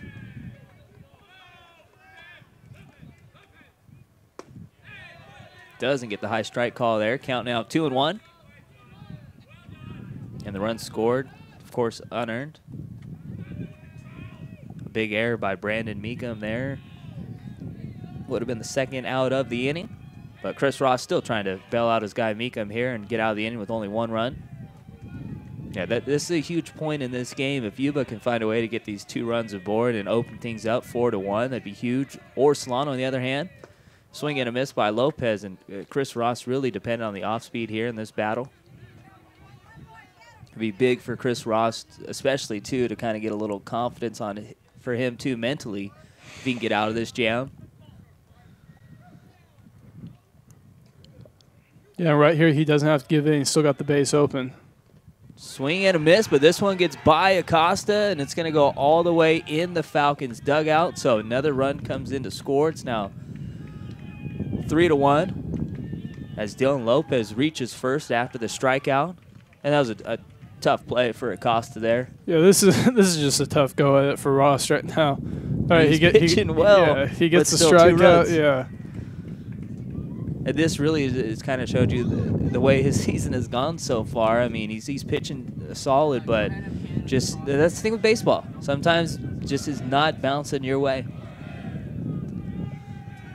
So it's now 3-1 as Castro swings through the first pitch. Castro 0 for 2. A pop out and a foul out for Castro.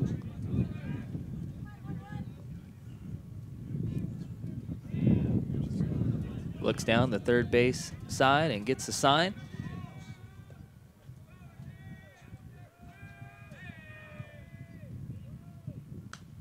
This one fouled straight back. I thought you were going to make a play right there. I think you're too cold to make any type of play, though. Yeah, no, I'm stationary. I'm not doing many movements right now. We're going to have to get your own little heater. Something. I mean, you're hanging in there. I'm really impressed. I got to battle through it, you know. So the count now 1-2 to the left-handed hitting second baseman Jorge Castro, batting $125 on the season. So it's been a tough inning for Chris Ross. He's really pitched well, actually, in this inning, too. An error. And let's see if they're going to send the runner home here in the pickle. They don't. Bo Siegel, tag applied, and that is the third and final out of the inning. A weird, wacky inning in the top half of the sixth. Visiting Niners up 3-1.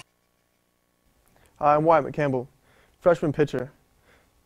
Thanks for watching the Solano College Sports Network.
Bottom of the sixth and bottom of the order as it's getting towards for Stover. You got the 5, 6, and 7 guys here. Bo Siegel, Darian Evans, and Jake Pavlowski. Trying to earn back the Hebrew Hammer nickname. So Bo, Grandpa Siegel up in the box. And I've been very impressed with Andrew Masters. He's really controlled the pace of this game, especially kind of after the 3rd inning. I mean, he's just been pitching lights out. He's retired 8 of the last 9 in order.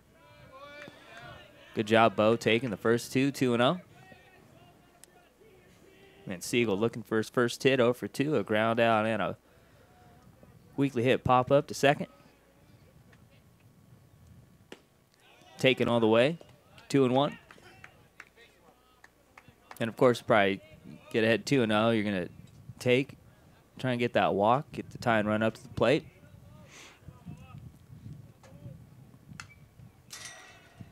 Two and 2.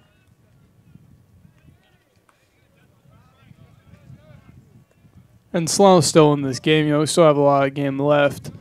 Even though it's actually been going by pretty quick. Yeah. But I know you're happy with that. You can get out of the cold here. Good take. Count full. They're going to need to jump on Masters here soon because he's just been cruising since the one that he gave up. I mean, he hasn't hardly been out of the windup. Yeah, he had a 3-2. And off the glove of the first baseman, Matoyer, and no one's going to be able to make a play. So another error. Defense kind of been a little suspect here. Maybe the guys are a little chilly out there, just like you. Maybe, yeah. Doesn't matter how you get aboard, though, as Bo Siegel reaches via the air. And you got a little bit of pop coming up now with Darian Evans along with Jake Pavlowski. I mean, we're one swing away from this game being tied up, 3-3. Of course, this is a very tough ballpark to hit home runs, but and with the wind, yeah. I mean, the ball can be up in the air, and then all of a sudden the wind decides to go to the outfield. So Darian Evans, a nice bunt, and another tricky hop. Matoyer stays with it just in time to get Evans by a step.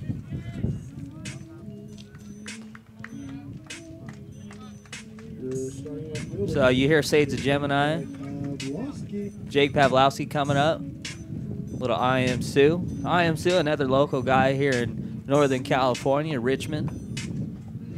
You're on it. Oh, yeah. With the rap, yeah. I love my guys, HBK gang. Especially local. Still, though. I mean, E40's the guy. Yeah, I'm talking Bay. Obviously, yes.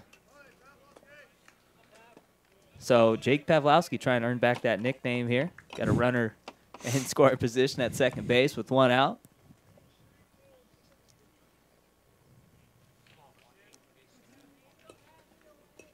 And Jake's like, come on, where'd the wind go? The wind just died once again.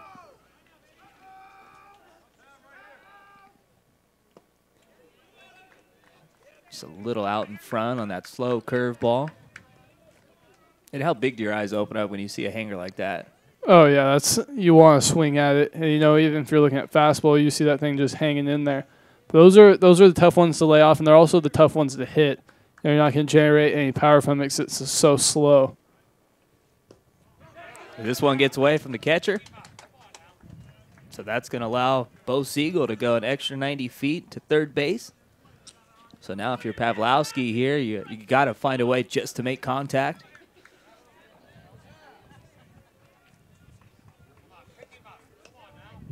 It's a big situation right here.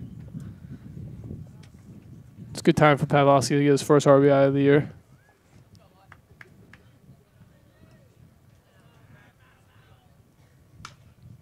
Staying alive, fouls this one out of play.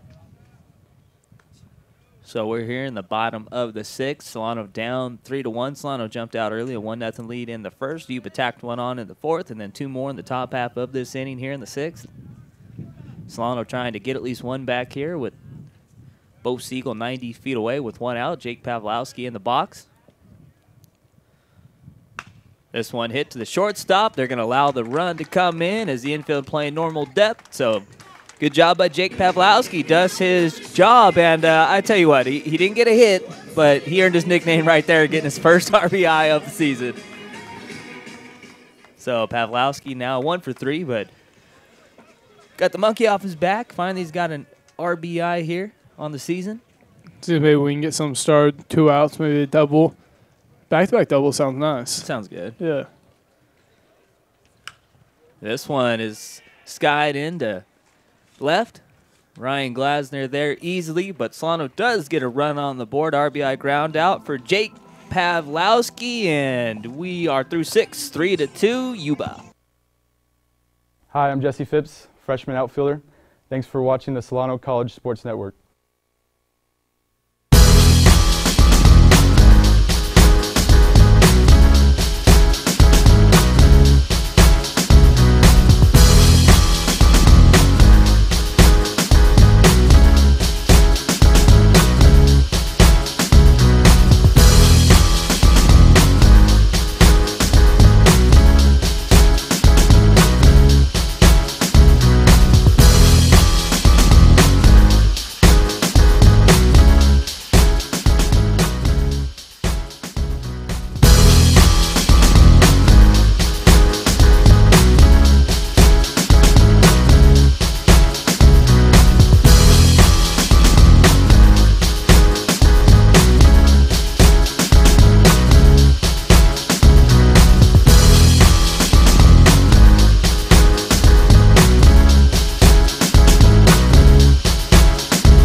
Chris Rost out there. So you get a look at my beautiful mother there. Anna Patera, also a teacher here at Solano. She's like looking very intense there watching this game of baseball here. This Chris Ross warming up. She's also a photographer today, right? She does a little bit of everything. Yeah. She's very versatile. And it's funny, I think she thought you were my dad when she first came here doing the game. She kind of walked up like, oh, that's not him. Oh, is that what that was? Yeah. Okay. Had a little moment there. Yeah. Castro, strike one. And let's see if Chris Ross can have a quick inning here. Solano, a little momentum back on their side, able to get a run in the bottom of the sixth. This one fouled. Who's that? Was that Abernathy making a play there and muffed it off his hand? Sounds about right. You didn't even see it, but after I described it, like, oh, that's definitely A squared. Could have been that or the person doing the music. Yeah. You know, you need to lay off a little bit, all right? You know, he's changing it up a little bit, and anytime he's playing my Bay Area guys, you know, I got a little soft spot for that. So just as long as I don't hear Katy Perry one more time, we good. So I know that's going to be the next song I hear. 1-2, swing and a miss. Acosta stays with it. Castro, strikeout. So back-to-back strikeouts now for Chris Ross. Of course, the previous strikeout run came to score on the wild pitch. As we see from our camera view, they got 2 guys in the bullpen for Yuba City. 2 righties. What do you think? Do you think Masters goes back out for the 7th? I mean, as this one is skied to right. Meekum uses 2 hands this time for the putout. I think we have seen all of Masters, and really good start. Goes 6 innings. Of course, we don't have a pitch count, but I don't even think the pitch count really matters with Masters. He doesn't throw too hard. But, yeah, I think Masters is probably done. So back to the top of the order for Yuba. Murphy looking for his first hit, 0 for 3. So Chris Ross doing a good job here in the second inning of work, and it really did a good job the last inning. 2 runs did come across the score, but you had the error on Meekum, and then obviously the wild pitch too. Yeah, I think that's why Coach Stover ran him back out there. Was, you know, he was pitching well. You know, his stuff looks good, his command looks good, his velocity looks good. So, I mean, they're just trying to ride him out, and like we say, he's going to be an important part. This one fisted. Ross fields it. Takes his time, throws the first. So a quick 1-2-3 inning for Chris Ross. Time to stretch, folks. Bottom of the 7th. Solano down 3-2. I'm Andrés Quijada, freshman catcher. Gracias por ver the Solano College Sport Network.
You really had to go Katy Perry on us, didn't you, huh?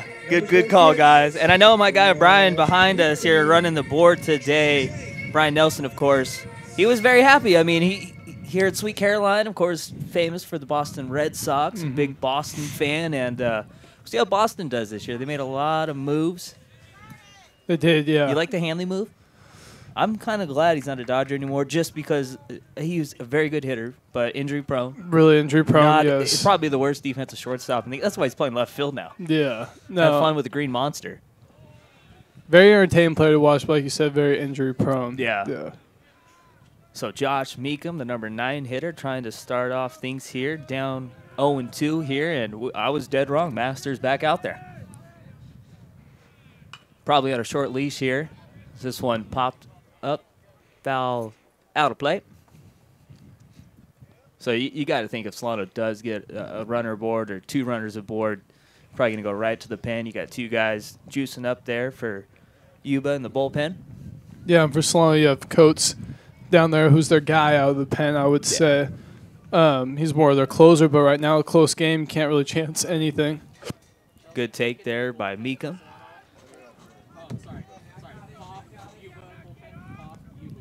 Rubicaba, probably the softest I've ever seen him throw a baseball there as he comes and gets this ball that was by the catcher. So the count 1-2. Meekum battling, fouls this one straight back.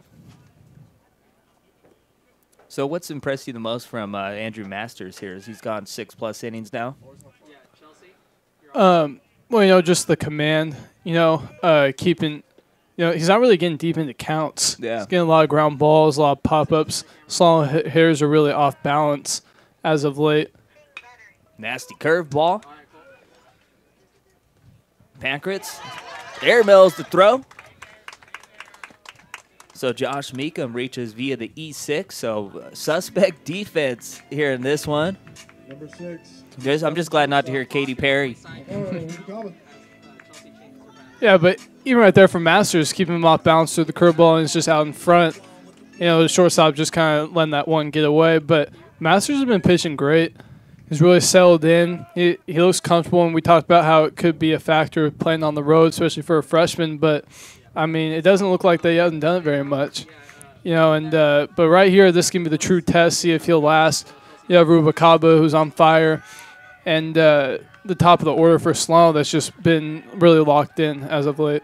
Yeah, that was huge for Meekum to find a way to get aboard, even if it was via the air. But now you send it back to the top of the order. Now you got to deal with Rubacaba, Joey Dotson, and the hottest hitter today, Josh Lenny, who's 3 for 3.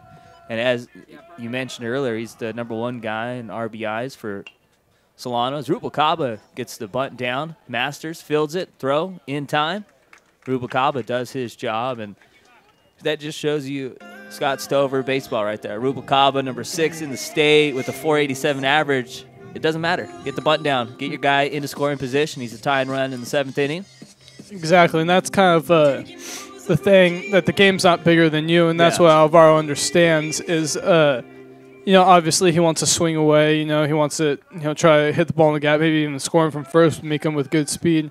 But you know, that's important. And Joey Dotson, you know, shown that he can punch one in through the hole. As Masters gets the low strike.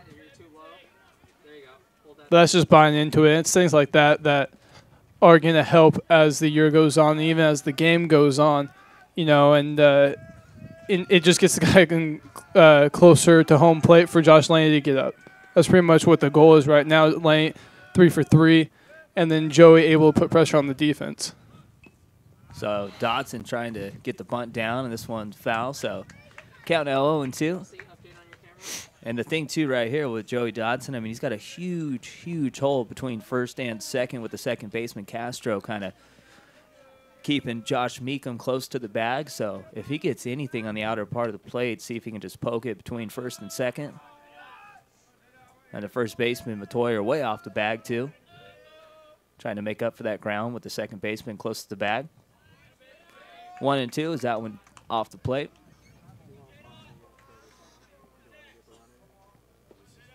And now with 2 strikes, probably to see Joey Dotson just make sure and try and make any sort of contact.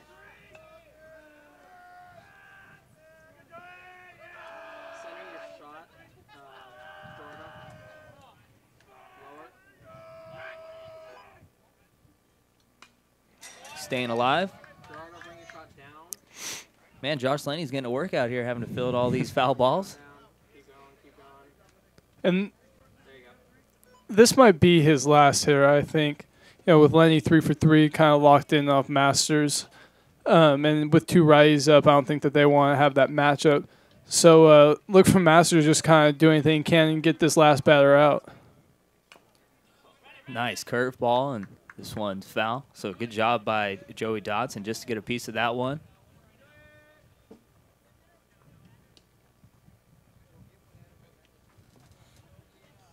Yeah, very quick-paced game here. Windy Saturday afternoon at Bill and Louise Yarborough Stadium. Cold Saturday afternoon. Come on, man. Yeah, I'm guessing they could probably pick up a little bit of the shivers there. Is it going again there for you? Yeah, yeah, it is. Man, Dotson putting up a nice battle here, fouling a few pitches off. Josh Lenny's happy he didn't have to go chase that one. And Solano's proven they're a very gritty squad. In the game on Tuesday, they were down big early and able to battle back. I believe they had a 5 spot in the 8th inning, had a couple of runners on in the 9th. So this is a team, they're going to keep fighting. They're going to keep battling back. And you know, Scott Stover has got to love seeing the grit in this team. Dotson hits this one. Second baseman, Castro. Throw off the bag. So suspect defense once again an issue here, this time for Yuba. 2 errors in the inning. Runners now on the corners. And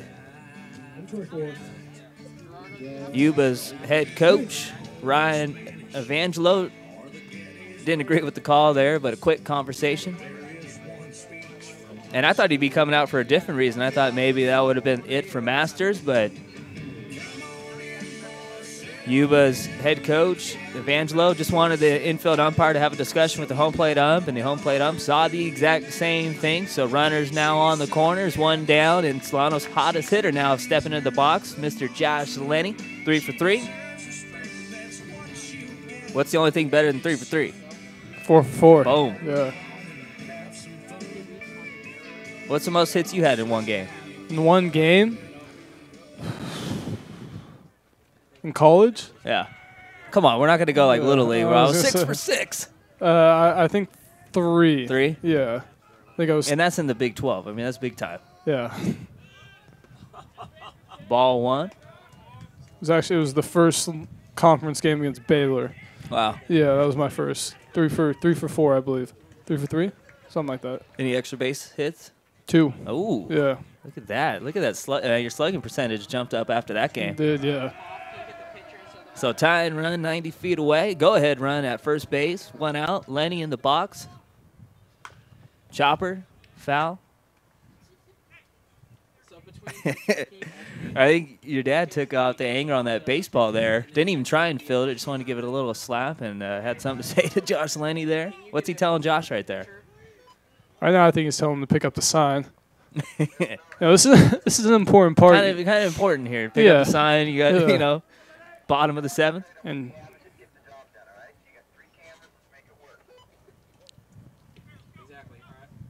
so discussion now.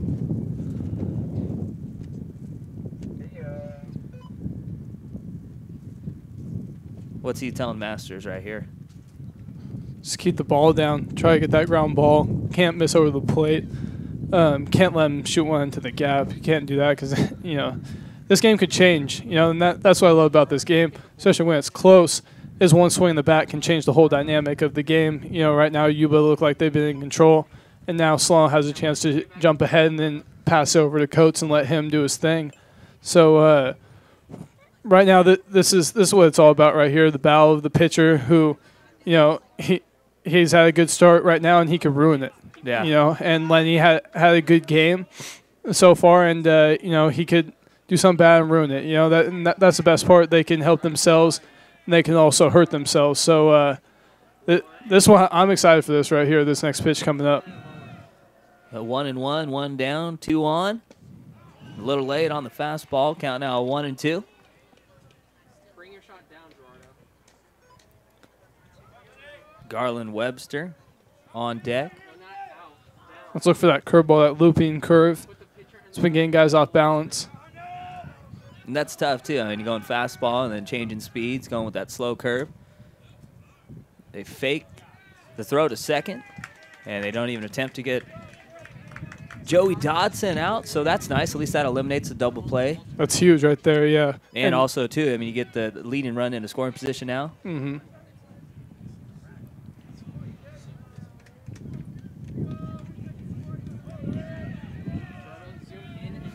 So big situation right here. Count 2-2, 1 down. Runners on second and third. Lenny, chopper to third. They're going to come home, and he is safe. And heads up base running by Joey Dodson. He's able to run down to third. And what's the argument right here? I think he said the umpire got in the way. The umpire can do whatever he wants, right? I mean, Blue's calling the shots. And, I mean, in my opinion, I mean, the umpire was nowhere near affecting the result of that play. I didn't see him right in the middle of it by any means. I didn't think if the throw hit the umpire, which I don't know if it did. I think that's what they're saying, or if it was in the way. I mean, the throw hit the umpire. That's on the third baseman. Then I mean, Number 15. So, as usual, your dad will probably tell you this. How many times does a head coach win an argument with an umpire? Not many. Not very often at all. No. So it's 3-3 now after the umpire and the head coach, Ryan Evangelo, have a little discussion. And I'm still surprised that Masters is in this game, honestly. I mean, I know he's their guy, but the lefty facing the righty and Lenny having good success off him and Garland been taking good swings.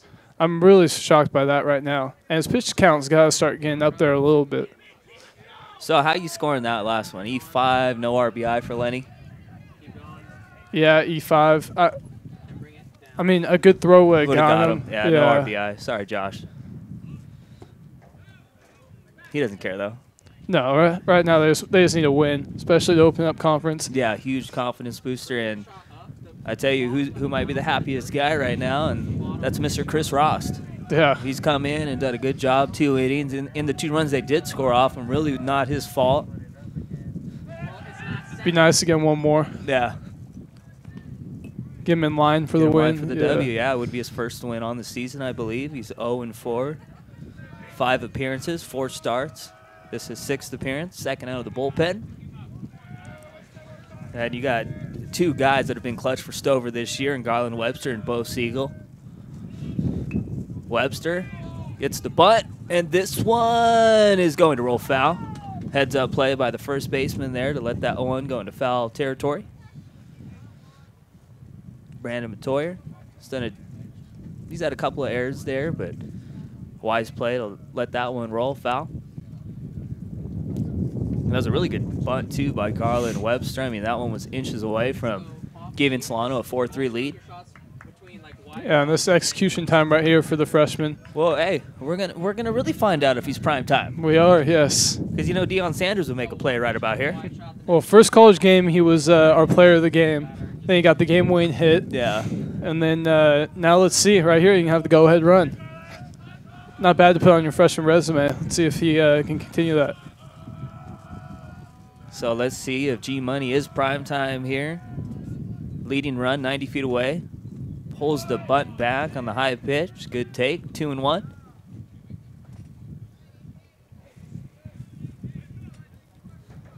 So Stover dishing out the signs. See if he keeps the bunt down here. And, I mean, especially the way we've seen defense in this game, you get the bunt down, you make them make a play to get that out at home. Of course, it's no force out, so you got to make a good throw in the tag. Bunt foul once again, though. So probably take the bunt off now with 2 strikes. And you can just tell, too, Garland Webster, instead of just getting the bunt down, he's trying to get that perfect bunt down the first base side and just on the wrong side of the chalk. But he did it on purpose. He's like, Coach, I want to swing. Let me swing. Well, let's say he did do that on purpose. Let's see if it pays off. Yeah. Throw it to first. Now, again, I would have to imagine that this is Masters' last batter. Oh, actually, you have Siegel up next. So maybe after Siegel. Yeah. I mean, I've been saying the last, like, 3 batters. Yeah. Well, yeah, you didn't think he was going to throw the same. Yeah, especially getting 2 guys warmed up. Thought for sure they're going to the bullpen here in the 7th. So Webster helps out Masters there, swinging at that one in the dirt. And a little bit of confusion as Webster's looking down the third base side as he must have thought hit and run was on right there. Something, yeah. So now it comes down to Bo Siegel after Garland Webster strikes out. Bo Siegel looking his first hit this afternoon, 0 for 3.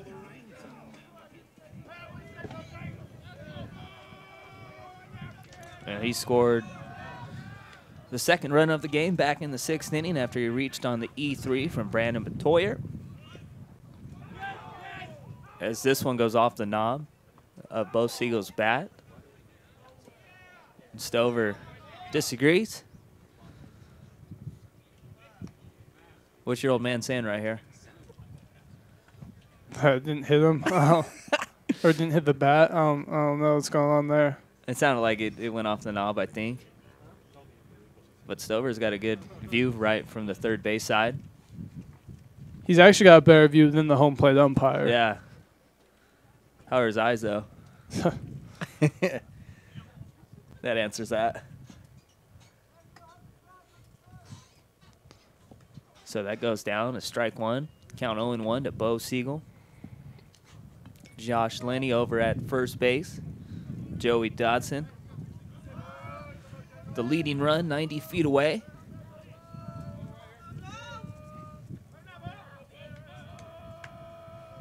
See if Bo Siegel can come through here. Bottom of the 7th, tied 3-3.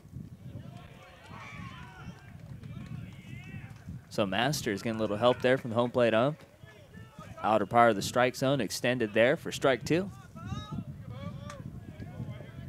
As Yuba gives second base up, and Josh Lenny now in scoring position with 2 down also. So Bo Siegel down 0-2, 2 down, 2 runners on. Fastball hit at the shortstop.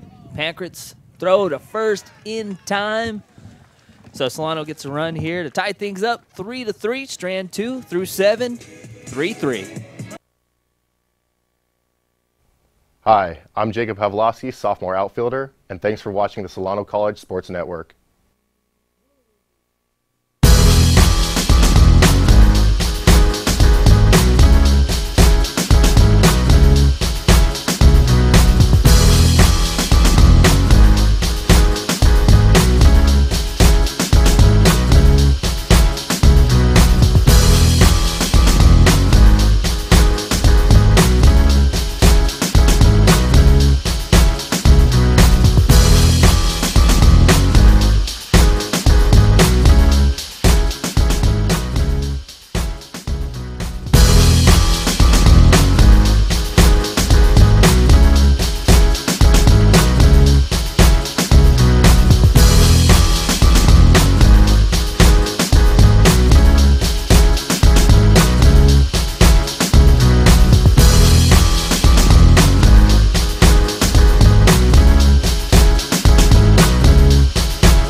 Well, Stover going to the bullpen once again and bringing out maybe his best relief pitcher, Adam Coates, making his 7th appearance, 1-0 record, 1.29 ERA, 1 save on the year also. Has pitched 7 innings on the season, 7 Ks, 5 walks.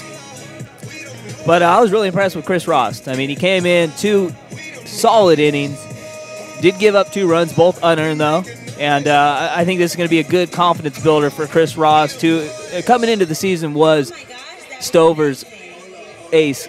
And Nate Janess is really probably taking that role now. But if Solano's going to do work and win another BVC title under Scott Stover, a lot's going to depend on the right arm of Chris Ross. But Adam Coates coming out of the bullpen here. It's a 2-inning game now as it's tied 3-3 in the 8th inning. So Coates, the lefty, facing the left-handed Hayden Mahi-Leisman. And Mahi-Leisman, 2 for 3, 2 singles. Fists this one. Rubalcaba just in the grass. 1 pitch, 1 out. And that's one of the big things with Solano's team this year is their bullpen is one of the better bullpens in all Northern California. As we saw in Major League Baseball last year, how important and how crucial a good bullpen is. I mean, you look at the Kansas City Royals and the San Francisco Giants. I mean, one of the main reasons why both those teams were in the World Series because of the solid bullpen. Is this one hit into foul territory? Still upset. Chelsea is rocking the Fresno State sweater there today. Aren't you San Francisco? You're going to be going to SF State now, so let's get a little perp. 0-1 pitch from Coates. Ooh, just off the outer part of the plate. 1-1 to TJ Dove. Still looking for his first hit. 0 for 3. So Coatesy, 1 pitch, 1 out. Now 1-1 to TJ Dub. 2-1.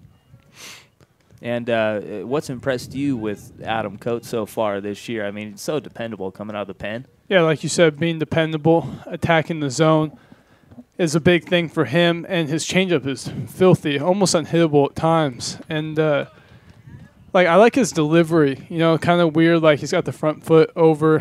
Very unorthodox. Yeah, and then like throwing across his body, but his velocity is actually pretty sneaky. You know, he can actually get it up there with that good changeup. See ya. Nasty 2-2. Have a seat. 2 up, 2 down for Adam Coates. What's his self-proclaimed nickname? You got one? I mean, it can't be like Coatesy or something, right? They call him Coatsy, but that's not self-proclaimed. I don't think he's really got one. He's actually a pretty quiet guy. Most pitchers are. You Yeah, know, you think yeah. about it, most pitchers are. Usually it's, guys like you, those first basemen, especially the outfielders. But, I mean, we know what the number one position is when it comes to, we'll just say confidence. Yeah. Where's Alvaro Rubalcaba right now? Shortstop are the guys. Very flamboyant. Yeah. Talk a lot. He Alvaro does talk a lot. You know, He's earned it this year, though. Yeah, and then Andres, one of the catchers from Venezuela, they like talk to each other in Spanish. That gets annoying. Because they're talking junk on you, you know? Yeah, probably, yeah. It's never good, and they're talking, and then you hear the name. And it's like, okay, I wonder what these guys are saying about me right now. Yeah, no, but for the most part, it's actually a pretty quiet team, quiet group of guys. Garland likes to talk a lot, but he's primetime, so it's okay. Yeah, if your nickname's Primetime, you better talk a lot. Yeah, yeah. But other than that, most guys are pretty quiet, I would say. So Coates trying to get a 1-2-3 inning ahead on Brandon Matoyer, 1 and 2. This one hit right between third and short, so a 2-out single for Brandon Matoyer, now 2 for 4. So Coates just hung that one a little bit, and Matoyer took advantage and smoked that one right in the 5.5 hole. Yeah, as we said earlier in the broadcast, game 1 against Marin, Yuba lost 10-8. Brandon Matoyer went 3 for 4 RBIs. And he's 2 for 4 today. 2 for 4 today, and had an RBI double back in the 4th, and trying the bunt single here. Coates going to be a tough play. Strong throw in time. So Adam Coates making the nice play, and we've seen some nice defensive plays from both pitching staffs here today. So through 7.5, we are all tied up 3 apiece. My name is Dustin LeBee, and I'm a sophomore pitcher. Thanks for watching the Solano College Sports Network.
Hi, my name is Garland Webster. I'm a freshman third baseman. Thank you for watching the Solano College Sports Network. As you saw, primetime right there, G-Money, Garland Webster. So finally, we're right about something. Andrew Masters goes 7 innings, and his afternoon is done. Josh Smith, not the Houston Rockets Josh Smith, but Josh Smith for the Yuba 49ers coming out of the pen, making his 4th appearance. No record to show for. ERA 5.40. Has only pitched 3 2/3 this season. 3 strikeouts and 3 walks for the righty. So how difficult, though, is that as a hitter? You've seen a lefty for the first 7 innings, and now you got to adjust here and go against a righty. It is difficult, especially facing like a more like finesse lefty and then a guy with a little more velocity. Evans, first pitch swing and nice play. Josh Smith stabs that one, flips to first. So 1 pitch and 1 down. Yeah, but it is difficult though. You kind of get in a rhythm or a sync with it. If you struggle without the lefty, then it's nice. Yeah. Then you just want him out there. You want to get a new guy in. But for guys like Lenny or Joey, guys who have had good bats off him, good swings, it is tough, But, you face righties so much So, I mean, it's more routine. It's probably a little tougher if you're facing a right-hand pitcher in the beginning than you get a lefty at the back end. That's why Coates is so deceiving. Yeah. And you see Josh Smith, too. He's got a lot of movement. Nasty pitch, 0-2 on Jake Pavlowski. And you're a righty, right? Yes. Right-handed. Yeah. So how difficult is that for you facing a right-handed pitcher? Is there a big difference between facing a lefty or a righty for you? Oh yeah. When I first got to school last year, they wouldn't let freshmen face right-hand hitters. Oh wow. Right, and like left-hand hitters couldn't face left-handed pitchers, and you kind of had to earn it. And so my first 18 at bats were against left-handed pitchers, and then strike 3, nasty pitch as that one just comes back on the inner part of the plate. So 2 up and 2 down, and Pavlowski not happy with that call. I wouldn't be either. No. But yeah, you know, it's something you have to earn. But once you start facing righties, you know, once you start getting up to the mid-90s for velocity-wise, then it gets tough. Obviously, it's just pitches that are breaking away from you for a righty, and then lefties is breaking into you, which is easier to see. So I mean, and I've heard some people who say they don't like facing left-handed hitter or pitchers as a right-handed hitter. So it's just kind of perception. Acosta gets a piece, 0-1. Did you have a big? So you ended up facing obviously some right-handers, right, as the year went on? Yeah, after a few weeks, then I started, so I faced every righty. What was the disparity in average against righties or lefties? As Acosta fists this one, we'll get to that question after the break, because a quick 1-2-3 inning for Josh Smith out of the pen. Through 8, 3-3. My name is Alvaro Bacaba. I'm a sophomore infielder, and thanks for watching the Solano College Sports Network.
And Coates out there again, trying to get 2 straight innings. And Coates, I was talking about this when you were away in the top of the 8th, and Stover's bullpen, I mean, so dependable this year, and that's such a nice quality to have.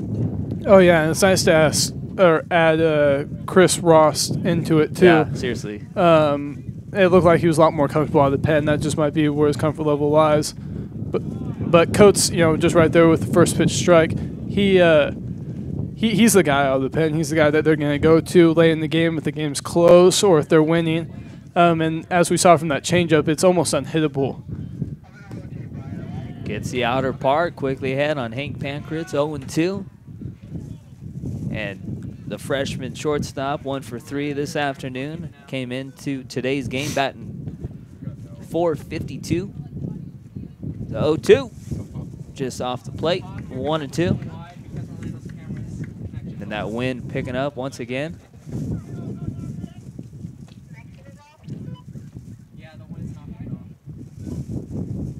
As this one too far inside, he gets a piece of Hank Pankratz, so now he is aboard via hit by pitch. And that's a big moment right there. I mean, you're 1 pitch away from getting the first out of the inning, and now all of a sudden you got the leadoff runner now safely aboard.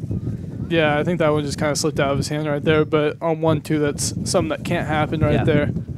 That's your put away pitch, not put him on pitch. Luckily for Coates, though, now you get to face the bottom of the order for Yuba. And Dylan Lopez overthrew with 2 strikeouts so far. Batting 107 coming into today, so that average dipping a little bit. Acosta, strong throw is going to get him. And he is ruled safely. I believe the umpire did make the correct call right there, as Bo Siegel a little slow on trying to get the tag applied. Yeah. Yeah, I think he might have just missed him there. Ball definitely beat him to the bag, though. Yeah, heads-up slide there by Hank Pankratz, the freshman. So Lopez trying to get the bunt down. You got Webster in on the grass at third. It's going to be a tough play. Acosta gets to it quickly. Easy throw. So Dylan Lopez does his job, gets Hank Pankratz into scoring position now with 1 out. So we'll see if Ryan Evangelo goes to a pinch hitter here. You've got Jorge Castro and Zach Bartlemy, the 8 and 9 hitters. And Justin Garvin getting into pinch hit for Jorge Castro.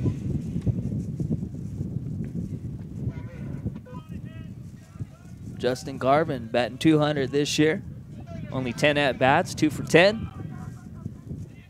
Probably the biggest moment he's been in all season so far. Top of the 9th. Leading run at second base with 1 out. Swinging at the first pitch, fouls it straight back. And at least if you're coach right here, you know you've probably got the best stuff on the team maybe. So you don't care that there's a runner aboard here. You're probably feeling pretty confident you can go ahead and get 2 outs here. Yeah, it helps that you're facing the bottom of the order and the young freshman right here. So the count 1-1.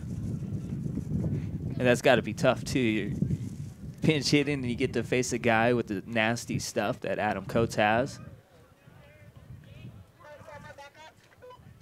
So good speed at second base. Just misses.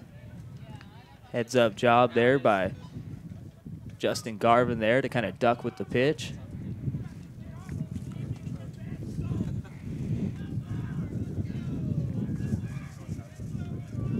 The 2-1 from Coates. Rubalcaba backstab, thought about going to third. Makes the smart move and just gets the out at first. 2 down. And that just kind of shows you how smart Rubalcaba really is. Some shortstops might have tried to get that lead runner at third base, but he went and got the safe out at first, and it was a good job of base running there by Hank Pankratz. I know you're usually not supposed to go if a ball's hit to the left side, you're at second base, but he had such a good lead and jump right there where he was able to make a play over to third with no throw. Yeah, Rubalcaba did a good job just checking him and going 1. But, yeah, that's a mature play right there. Like you said, some guys might try to throw that and throw it away, something like that. But he stayed grounded, made his play, threw it right to first, and now there's 2 outs as opposed to him trying to force something and maybe they get a run, something like that. So Brandon O'Callaghan into pinch hit. 294 average this year for O'Callaghan. 5 for 17. 2 RBIs on the season. Ball 1 way outside from Coates. So a big moment right here. 3-3, top of the 9th, 2 outs.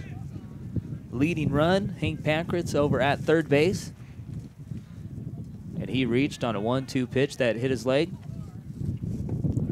1-1.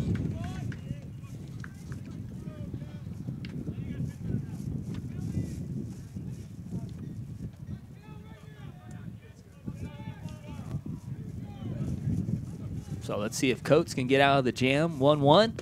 Swing and a miss. And Adam Coates stuff, man, it's just so deceiving. Yeah, let's look for that same pitch right there, that changeup to put him away. And that's the one that he got the guy looking at last inning. Like I said, if it's down, it's unhittable. Yeah. It really is. I mean, that fastball changeup combo, I mean, that best combo you can have. Swing and a miss, but this one gets by Acosta. And that is how Yuba takes a 4-3 lead. Second run scored for Yuba on a wild pitch here today.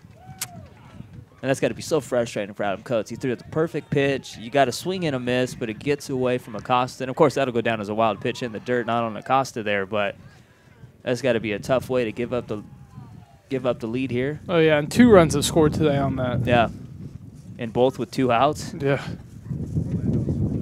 So now back to the top of the order with Brian Murphy. He's 0 for 4. But damage is done here in the top of the 9th. Yuba walks away with the lead as this one goes off Coates' ankle. Right to Rubalcaba. And instead of stepping on the bag, he wanted to show off that arm and throw it to first. Yuba does get the leading run aboard, though, and it's 4-3, heading to the bottom of the 9th. Hi, I'm Dr. Joel Laguerre, Superintendent President of Solano Community College. Thank you for watching the Solano College Sports Network.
Well, bottom of the 9th, and it's going to come down to Josh Beacom, and then back to the top of the order with Alvaro Rubalcaba and Joey Dodson. Now, Solano was in the same position exactly a week ago against the number 3 team in Northern California, Santa Rosa.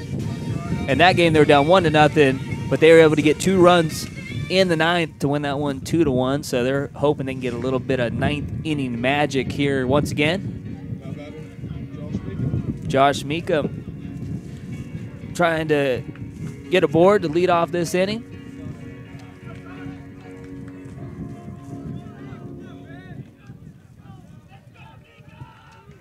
So kind of a sloppy game here on this windy, chilly Saturday afternoon. We've seen a lot of errors, a few wild pitches. Meekum trying to get the bunt single. And in time. Dylan Lopez kind of took a while to get there, but he knew he had that strong arm and able to beat out Meekum by a step. And if, I don't know, do you like your leadoff hitter trying to bunt for a single there? Well, he did it against AR and got the bunt down. Yeah. It was safe, and he does have good speed and has been struggling offensively. So, I mean, it's an aggressive play at least. Yeah. And it was a close one, too. Yeah. You know, the third baseman makes a tough route there. Maybe he's safe, you know, and it's a nice guy to have on the base pass. But at least it turns over the top of the order for Alvaro. Outside strike there, 1-1. And we've seen kind of miscues on defense, too. So, as you mentioned, I mean, you make the defensive guys make plays. So, Rubalcaba gets a chance to swing here. Nobody on, 1 down. This one over his head. And the nice thing with Rubalcaba is, I mean, he can get on with the single, and the next thing you know, he's still in second base, and he can get himself into scoring position. Yeah. Nice cut. Fouls it straight back. Count now 2-2. Yeah, a single could always be a double for him, and that's what helps. And, I mean, that's why he's in leadoff, you know, and the star and the captain of this team. So, you know, right here, he can't just try to put one in the gap, try to get a double. He's just got to stay through the middle and then make things happen on the bases. Rubalcaba hits this one, and this one drops in front of Brian Murphy, who made a nice attempt at it and just had that one go off the heel of his glove. So Rubalcaba does his job and gets aboard via single with 1 out. And that actually, you almost jinxed him. That's his first hit of the game, correct? Had a single in the first. Did he have a single in the first? Okay. But as we found out today, you can't always trust my scorecard. So, I mean, I think he did, though. He started the game off with a single. So, man, that's pretty impressive. You start the season off with 13-game hitting streak. Rubalcaba taking off, head first slide, and he is in there safely. Whoa, close play right there. And just as we talked about right there, though, turning a single into a double just like that. First pitch going. 6 for 8 now on the season. Stolen bases.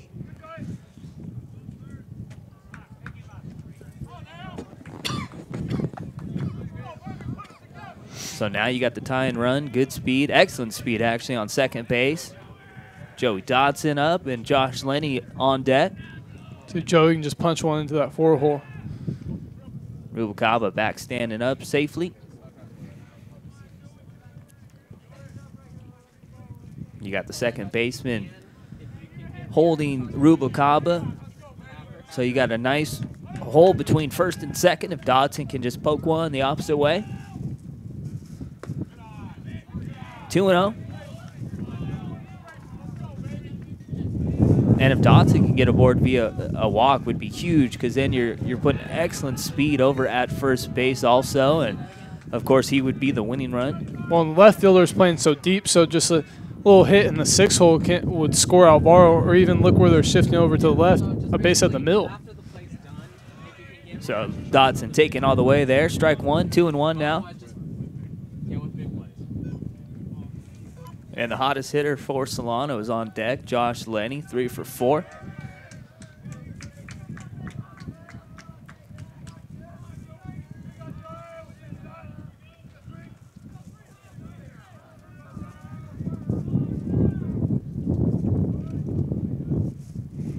So the 2-1, and this one is bunted foul.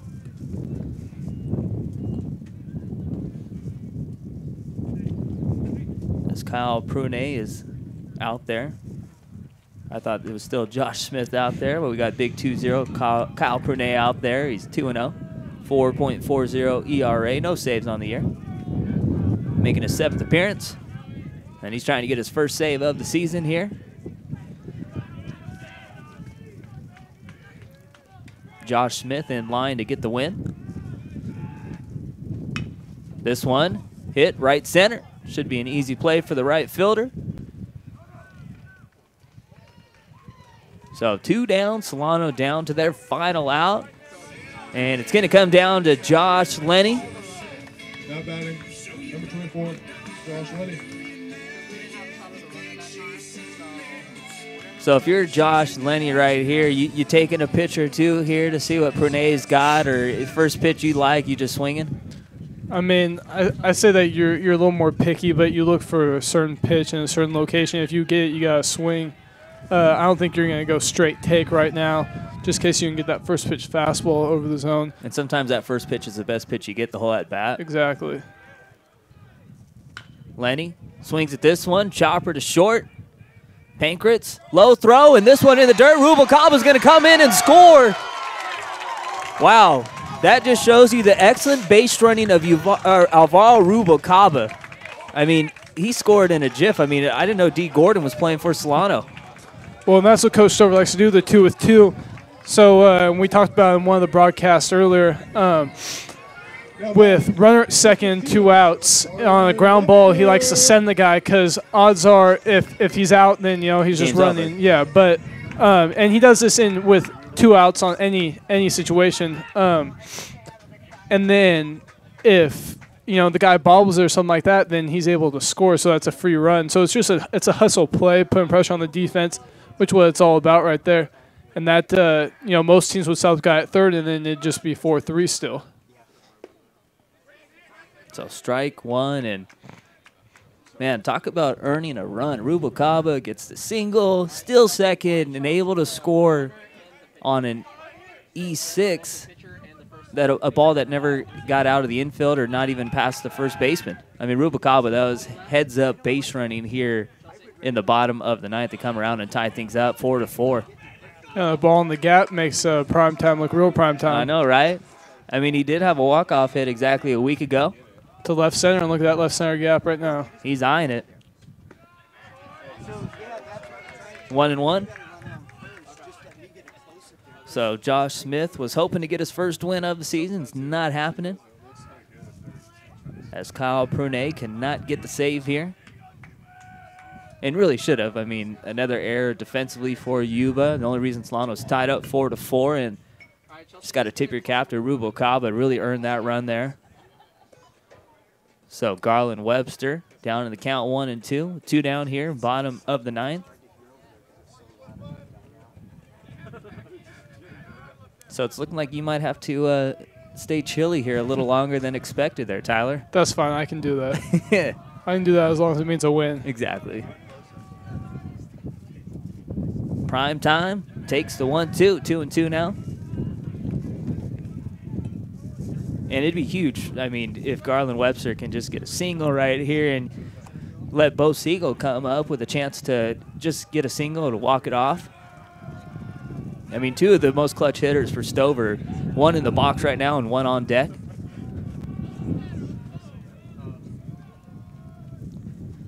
Webster, chopper, to short. Pankratz goes a short route, throws it to second. Solano does score a run here to tie things up 4-4. We are going to extra innings. Hi, my name is Joey Dotson, freshman infielder for Solano baseball program. Thanks for watching the Solano College Sports Network.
Hi, my name is Dylan Dill. And we're back here for Extra Baseball as Adam Coates' first pitch strike. My partner in crime had to go to the bathroom. You know, he was only prepared for 9 innings, not 10. But Coates right here comes set, and the pitch. And a slider outside for a strike, 0-2.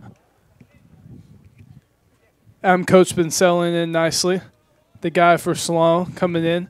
Can also be a longer reliever, so if this thing keeps on going, then he could be the guy. 0-2. And fastball hit out to left, foul.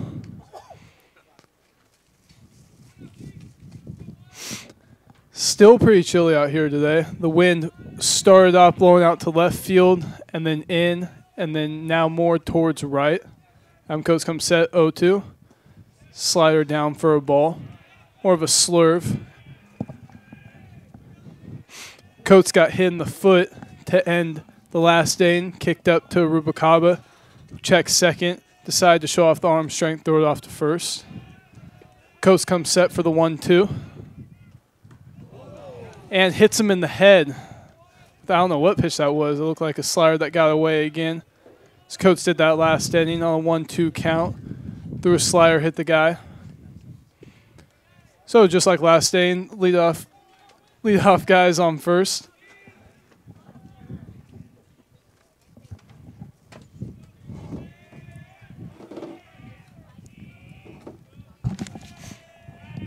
So how'd you like doing the play-by-play there? Well, I think that we're going to have to take a poll, but I think people liked it a lot better with me. I don't know. What are you guys thinking there? 2 thumbs down.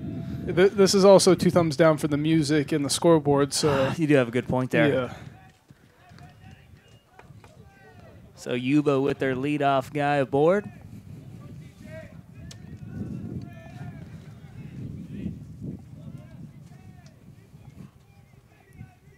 Starting to feel some sprinkles. I don't know if you felt that on your way to the bathroom. I did actually. So I was hoping that's all we were going to get. This weather's been weird today. It's been windy about every other inning. Yeah, now the wind's consistently cold though, just for you. Yeah, just for me. So TJ Dove, the number 3 hitter, trying to get his guy Hayden Mahi Leisman over to second.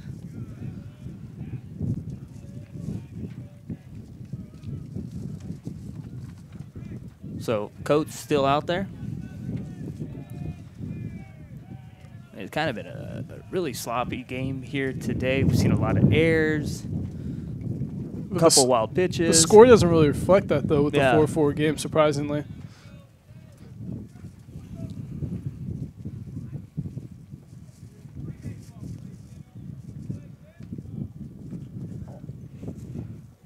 So you'll see Yuba probably take the bunt off here now with 2 strikes. Let your number 3 hitter, TJ Dove, swing away.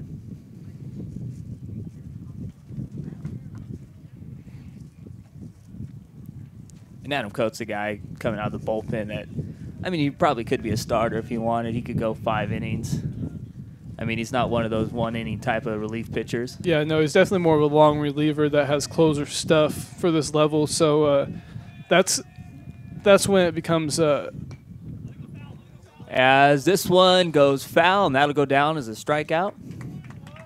That's when it becomes important, though, for teams as you get into like extra innings, things like that, to have a guy like Coates that you can ride out just in case the offense can't really score any runs. But it looks like Yuba's got a guy down in the pen. Maybe they don't have a guy like that. You know, I don't know enough about them, but the guy that they've had out has gone 2 innings. If I remember right? Yeah. Yeah. Or Josh Smith came in, pitched an inning, and then it was Kyle Pernay who came in and pitched the 9th.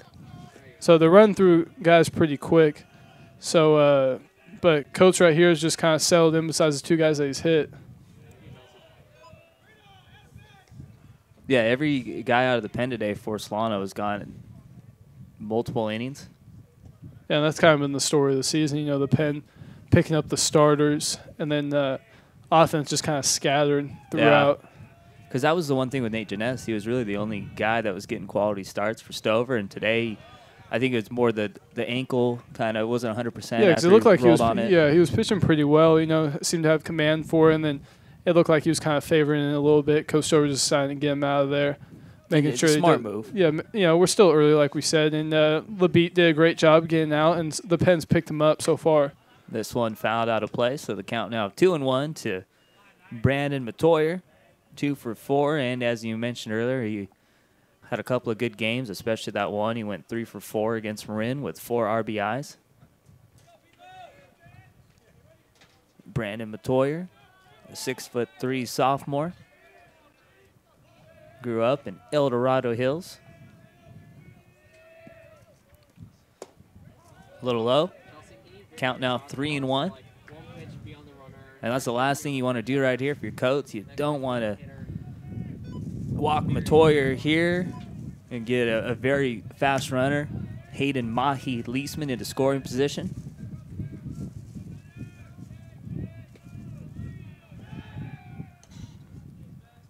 Throw over to Bo Siegel at first, keeping Mahi Leisman close to the bag.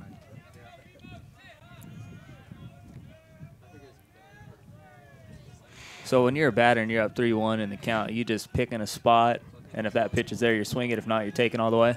Yeah, you know, most guys will look for the fastball, but you know, you just gotta be picky, you know. And then with 3 balls, it seems like umpires kind of umpire a little differently. Yeah. So even maybe a pitch that might be a strike, the umpires might call a ball. This one hit hard to second for 1. Throw to first in time, inning ending 5-4-3 double play. Going to the bottom of the 10th, 4-4. Hello, my name's Adam Coates, sophomore pitcher. Thanks for watching the Solano College Sports Network.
Well, Yuba sticking with Kyle Prunet. And he really pitched well in the ninth. He should have got his first save, but a little suspect defense from Hank Pankratz, the shortstop, which allowed this game to get tied up 4-4. So Scott Stover sending up Bo Siegel, Darian Evans, and Jacob Pavlowski. And I know broadcasters usually shouldn't make predictions or anything, but I don't know. I'm thinking the Hebrew Hammer is going to earn that nickname here in the bottom of the 10th. You think so? So that means he's going to strike out. I'm not saying he's going to hit a home run, but I think he's going to get up in a big situation right here. And I think my guy Jake's going to come through. So that means he's going to strike out on 3 pitches. Yeah, by the way that the way we're going. Yeah, exactly. Just saying he's going to get up in a situation here as Bo Siegel takes that pitch off the backside. I mean, if you're going to get hit, you want to get hit where you got the most cushion. You know, though, when you get to that age, the hip area is, like, very important. So, I don't know. So you get a pinch runner now. Alex Nasakevich. I'm really surprised I got that nickname in there. And what's Stover chatting about right here? What's he upset about, you know? If you had to guess? I don't know. He's always upset. I know he's got a pinch runner in for the old man, so. Yeah, he was not happy right there. But, yeah, you're just used to seeing that now, right? Yeah. So Darian Evans, one job to do, and that's get the bunt down and get Nasakevich in the scoring position. And Nasakevich, of course, with very, very good speed. I like the way he takes that lead out first. He's ready to go. Maybe shouldn't get that big of a lead as he gets back in safely, though. Darian Evans 0 for 4. None of that matters right now. Just needs to get the bunt down.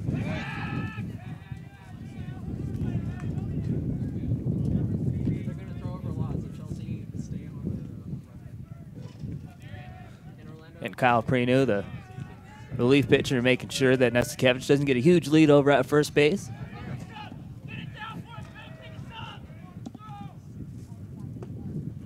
Evans pulls it back and takes strike 1.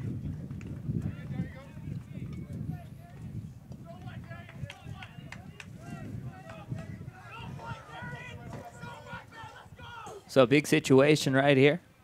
And this is exactly how the top of the 10th started. Yuba got their leadoff guy aboard via hit by pitch.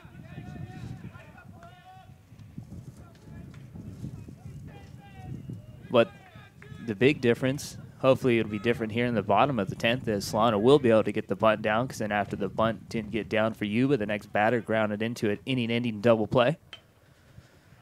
And Evans bunts this one foul.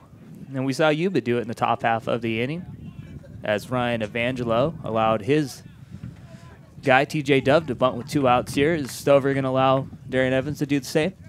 I don't think so. I think he's going to have him swing away, but that this is when you need a good team at bat right here. You know, a situation like this, you got to get him in scoring position.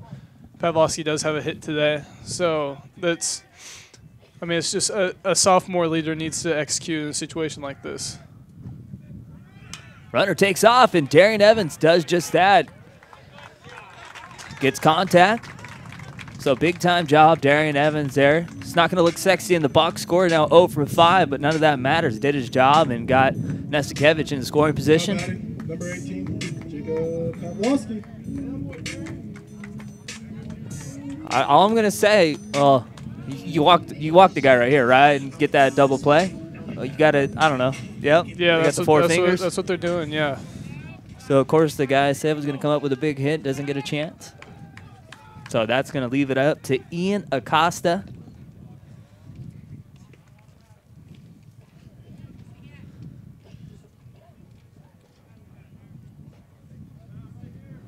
Ian Acosta having a really good season this year, batting .364.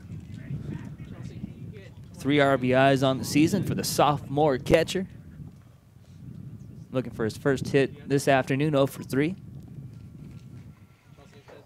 And Acosta's a guy I would definitely love to have in the box, a guy I would definitely trust. You got a sophomore leader. And I know he still sees Stover yelling at him after last week's base running miscues. And I know he'd love to put a big smile on your old man's face here with the walk-off hit. So they're going to have a little chat. Costa, along with Nesikevich, and the Hebrew Hammer, Jake Pavlowski.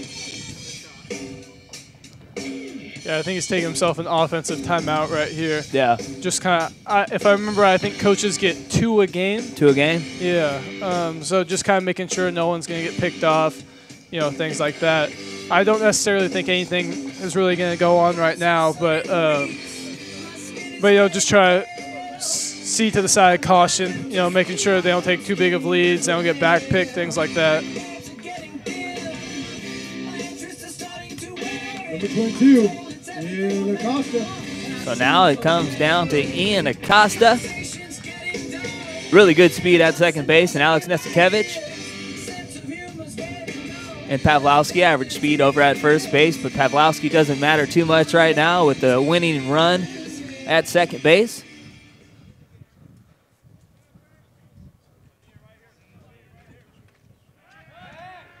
So look, Nesikevich back to second. Pavlowski doesn't have to worry about that because the first baseman, Toyer, not holding him at first. No reason to. So Nesikevich with a decent lead at second base. Acosta takes the first pitch, ball 1.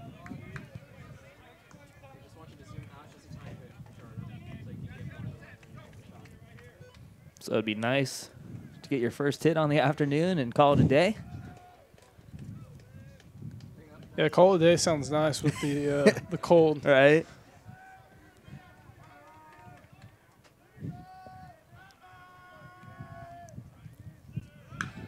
Costa skies this one.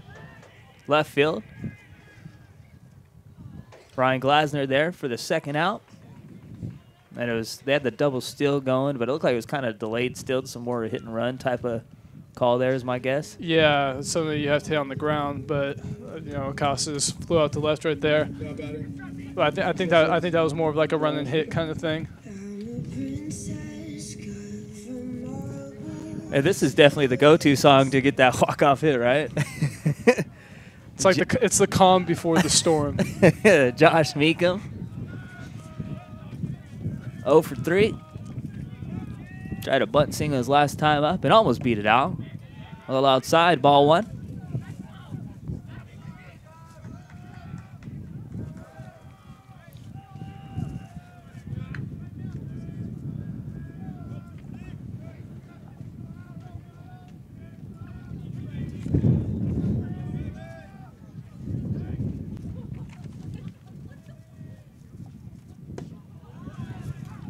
As Meekum takes that one for strike 1. So Solano 1 hit away from maybe winning this one 5-4. Anything hit out of the infield should be able to score. Alex Nesikevich there with pretty good speed. They do the double steal again. This one weakly hit to first. Matoyer fields it, steps on the bag as Solano strands 2 here in the bottom of the 10th. We are going to the 11th, 4-4. Hi, my name is Josh Meekum, freshman outfielder. Thanks for watching the Solano College Sports Network.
signed up for extra innings today, didn't you? Going to the 11th? I did, yes. So it's free baseball. Right. Yeah. I mean, I didn't pay. You might not even be able to see the end. Yeah, I know. Yeah, I got a side job. Yeah. Be careful how you say that. Yeah. Swing and a miss. Coates out there again, and man, this kid, he's got electric stuff, especially that changeup. I asked to get work pushed back till 5, and I was like, oh yeah, 4 hours like for a game. Oh, yeah, good. no problem. No, not today. Not today. You know what though? I know the first thing you're gonna do when you get to work is what? Crank up that heat. Oh yeah. You're gonna be blasted. First thing I get when I get in my car. Right. Yeah. The 0-2 outside.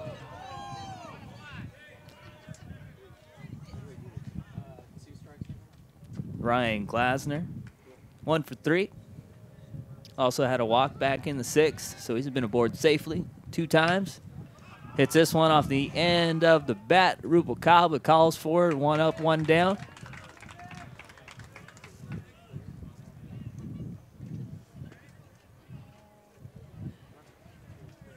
The thing I probably hate most about extra innings, though, is the scorecard. Yeah. I mean, the score, but I have no chance. I'm gonna be honest. I left you that today.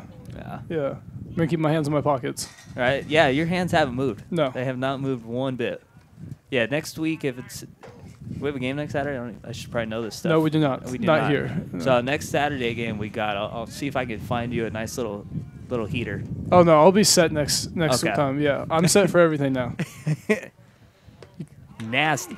Can't I mean, what do you do right there if you're a batter? You're not going to be able to hit that. Yeah, no. I mean, you're better off just taking it. Maybe trying to hit it to left field, Yeah. and like maybe you'll get barrel. But yeah, that's definitely an effective pitch. He's also hit 2 people with it, so Yeah. it kind of get away a little bit. I think maybe it's just the arm angle, the way he throws.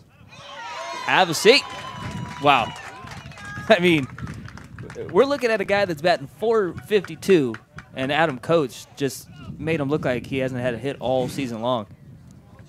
Just dirty. That changeup and then Peyton outside. Yeah, and that's what Coates does. Just kind of keeps hairs off balance. I mean, in a way, he's kind of like Masters, but the thing that makes Coates, a more elite player is his velocity. Yeah, that's the big difference there. Yeah, it can kind of like he can kind of just float those off-speed pitches in, but he can spot them up, and then he has enough velocity to throw it by you. So that definitely is effective. And just the movement he has, too, especially his changeup. I mean, his off-speed stuff. Yeah, if it's down, it's unhittable. Yeah. As we just saw by a .452 hitter. As Lopez gets a piece of that one and fouls it out of play. Count now 2-1, 2 down here. And Coates trying for a 1-2-3, 11th inning. And in the top half of the 10th, he hit the first batter and then got Dove to strike out and Brandon Matoyer to ground out to the 5-4-3 double play. That one just misses. 3-1. So Solano, first conference game, 5-7 non-conference record. Yuba's third conference game, 8-6 overall, 0-2. Count now full to Dylan Lopez. Looking for his first hit, 0 for 3 with 2 strikeouts. Had a sacrifice bunt back in the top half of the 9th, and it was a big-time bunt that allowed Hank Pankratz to get into scoring position and came around to score.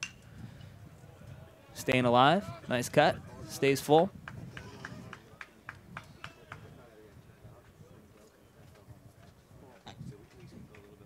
Been very impressed with Solano's bullpen here this afternoon, though. Nate Janess, the starter, only able to go 3 1/3, and really the bullpen has really kept Solano in this one. As Lopez asks for time and gets it. Yeah, the bullpen's been terrific, really all year, But Janess dealing with a little ankle thing, and then since then, Labitte's been picking guys up. Everyone's just doing their part out of the pen. 3-2, swing and a miss. Adam Coates back-to-back strikeouts. Throw going to the bottom of the 11th. Solano trying to get the winning run across. Hi, my name is Ian Acosta, sophomore catcher, and thanks for watching the Solano College Sports Network.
Well, I traded a young guy for a very, very old guy. As Big Kahuna, a.k.a. Greg Pop, joins me now in the broadcast booth. Tyler Stover had to get to work.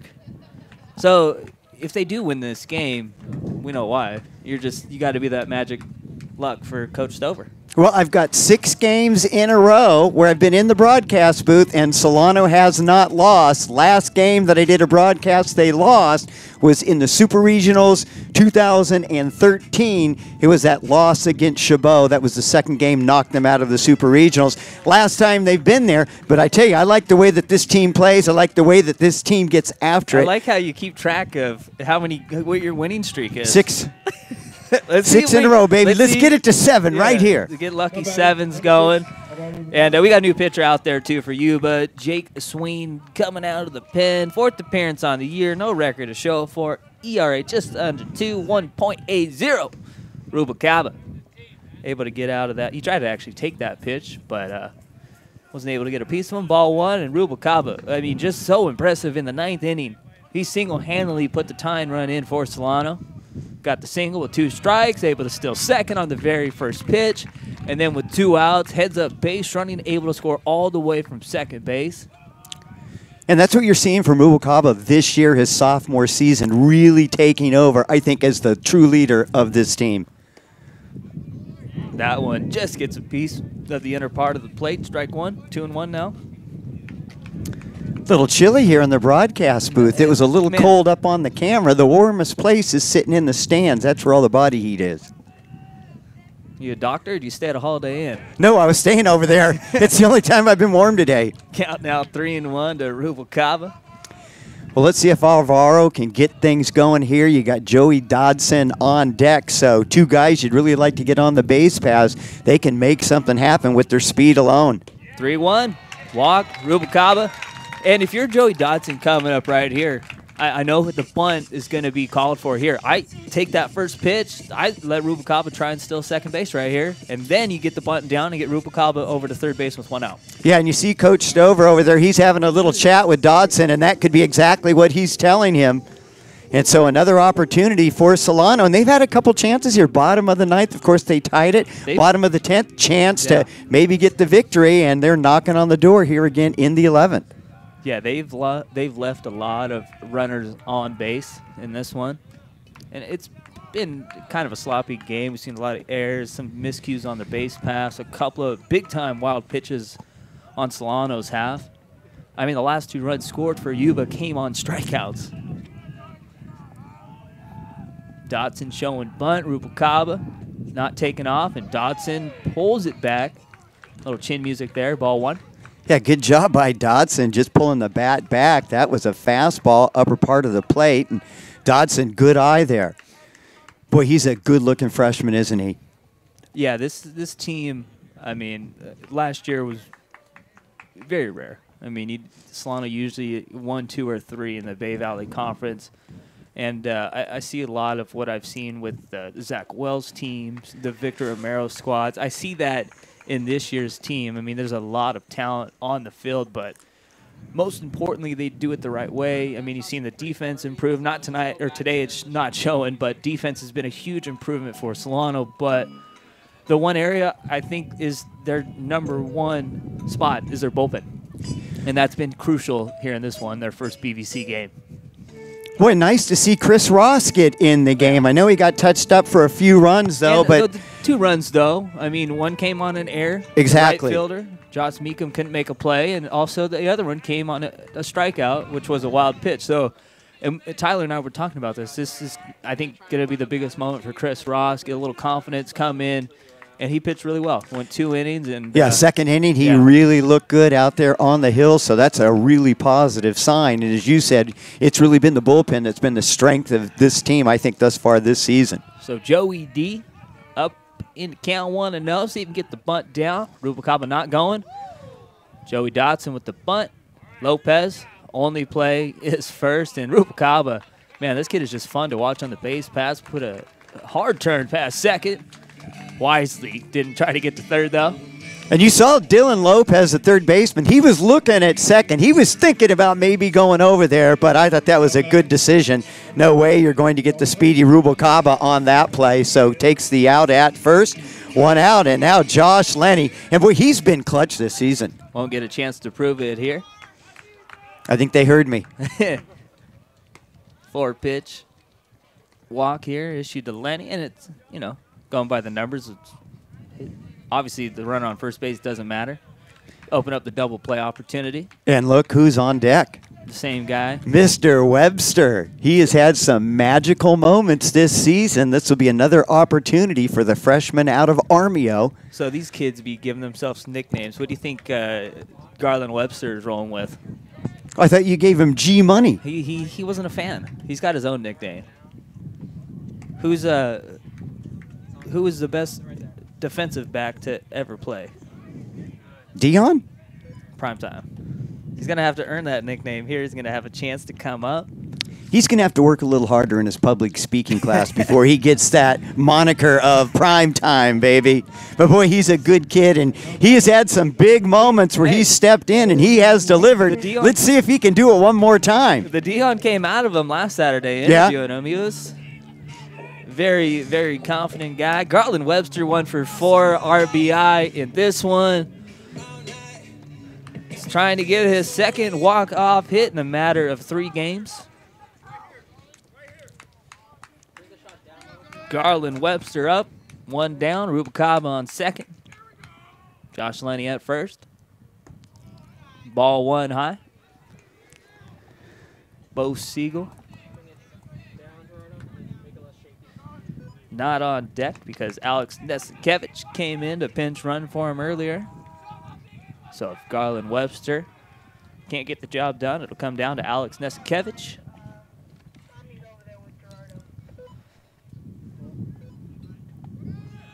Runners take off, foul tip into the glove, and this one gets away. Play at the plate. Rubalcaba is going to be tagged out by a mile, but Solano does get the runner over to third as Josh Lenny heads up base running.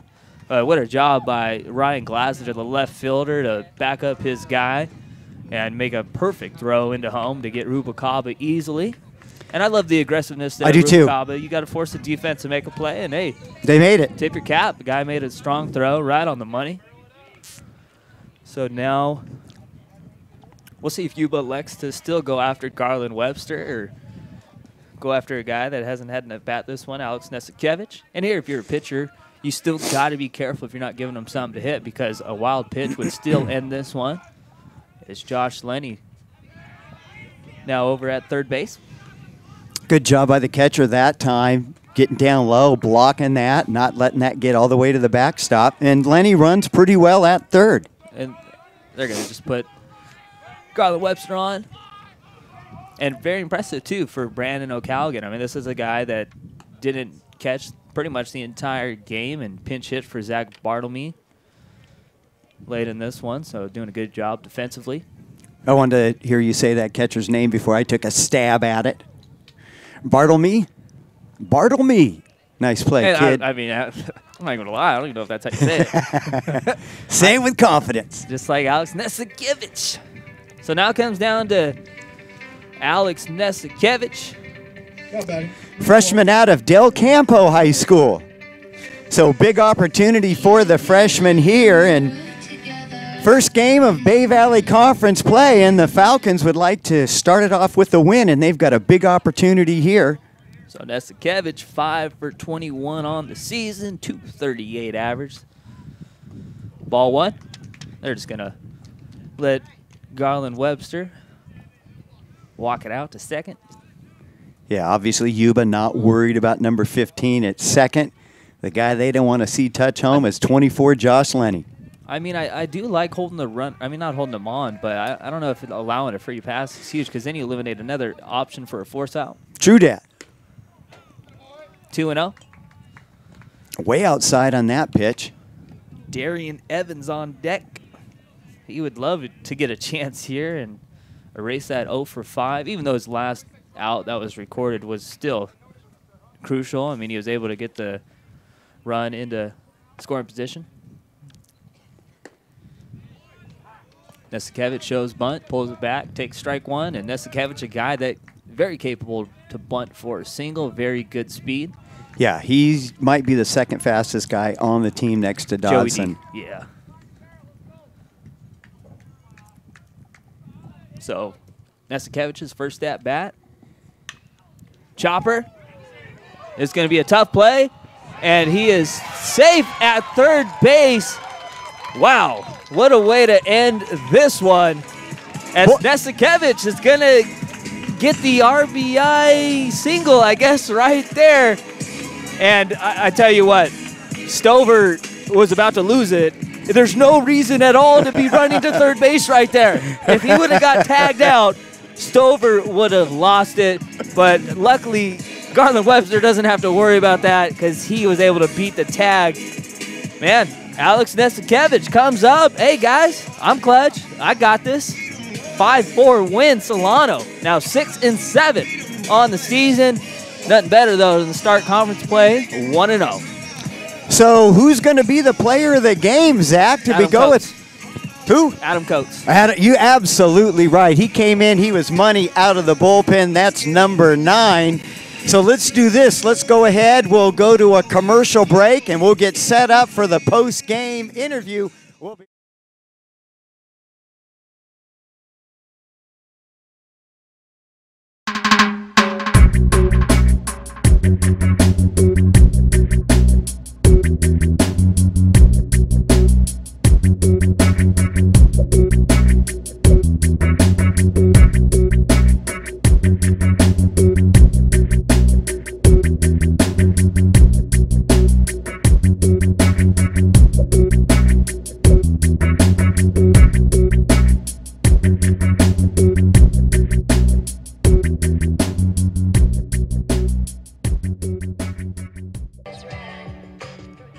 Well, I'm here on the field with the player of the game, Adam Coates. Now, Coates, you came out of the bullpen today, and how are you feeling going out there today? I felt really good. I've had a few days rest, and I was looking to throw strikes today.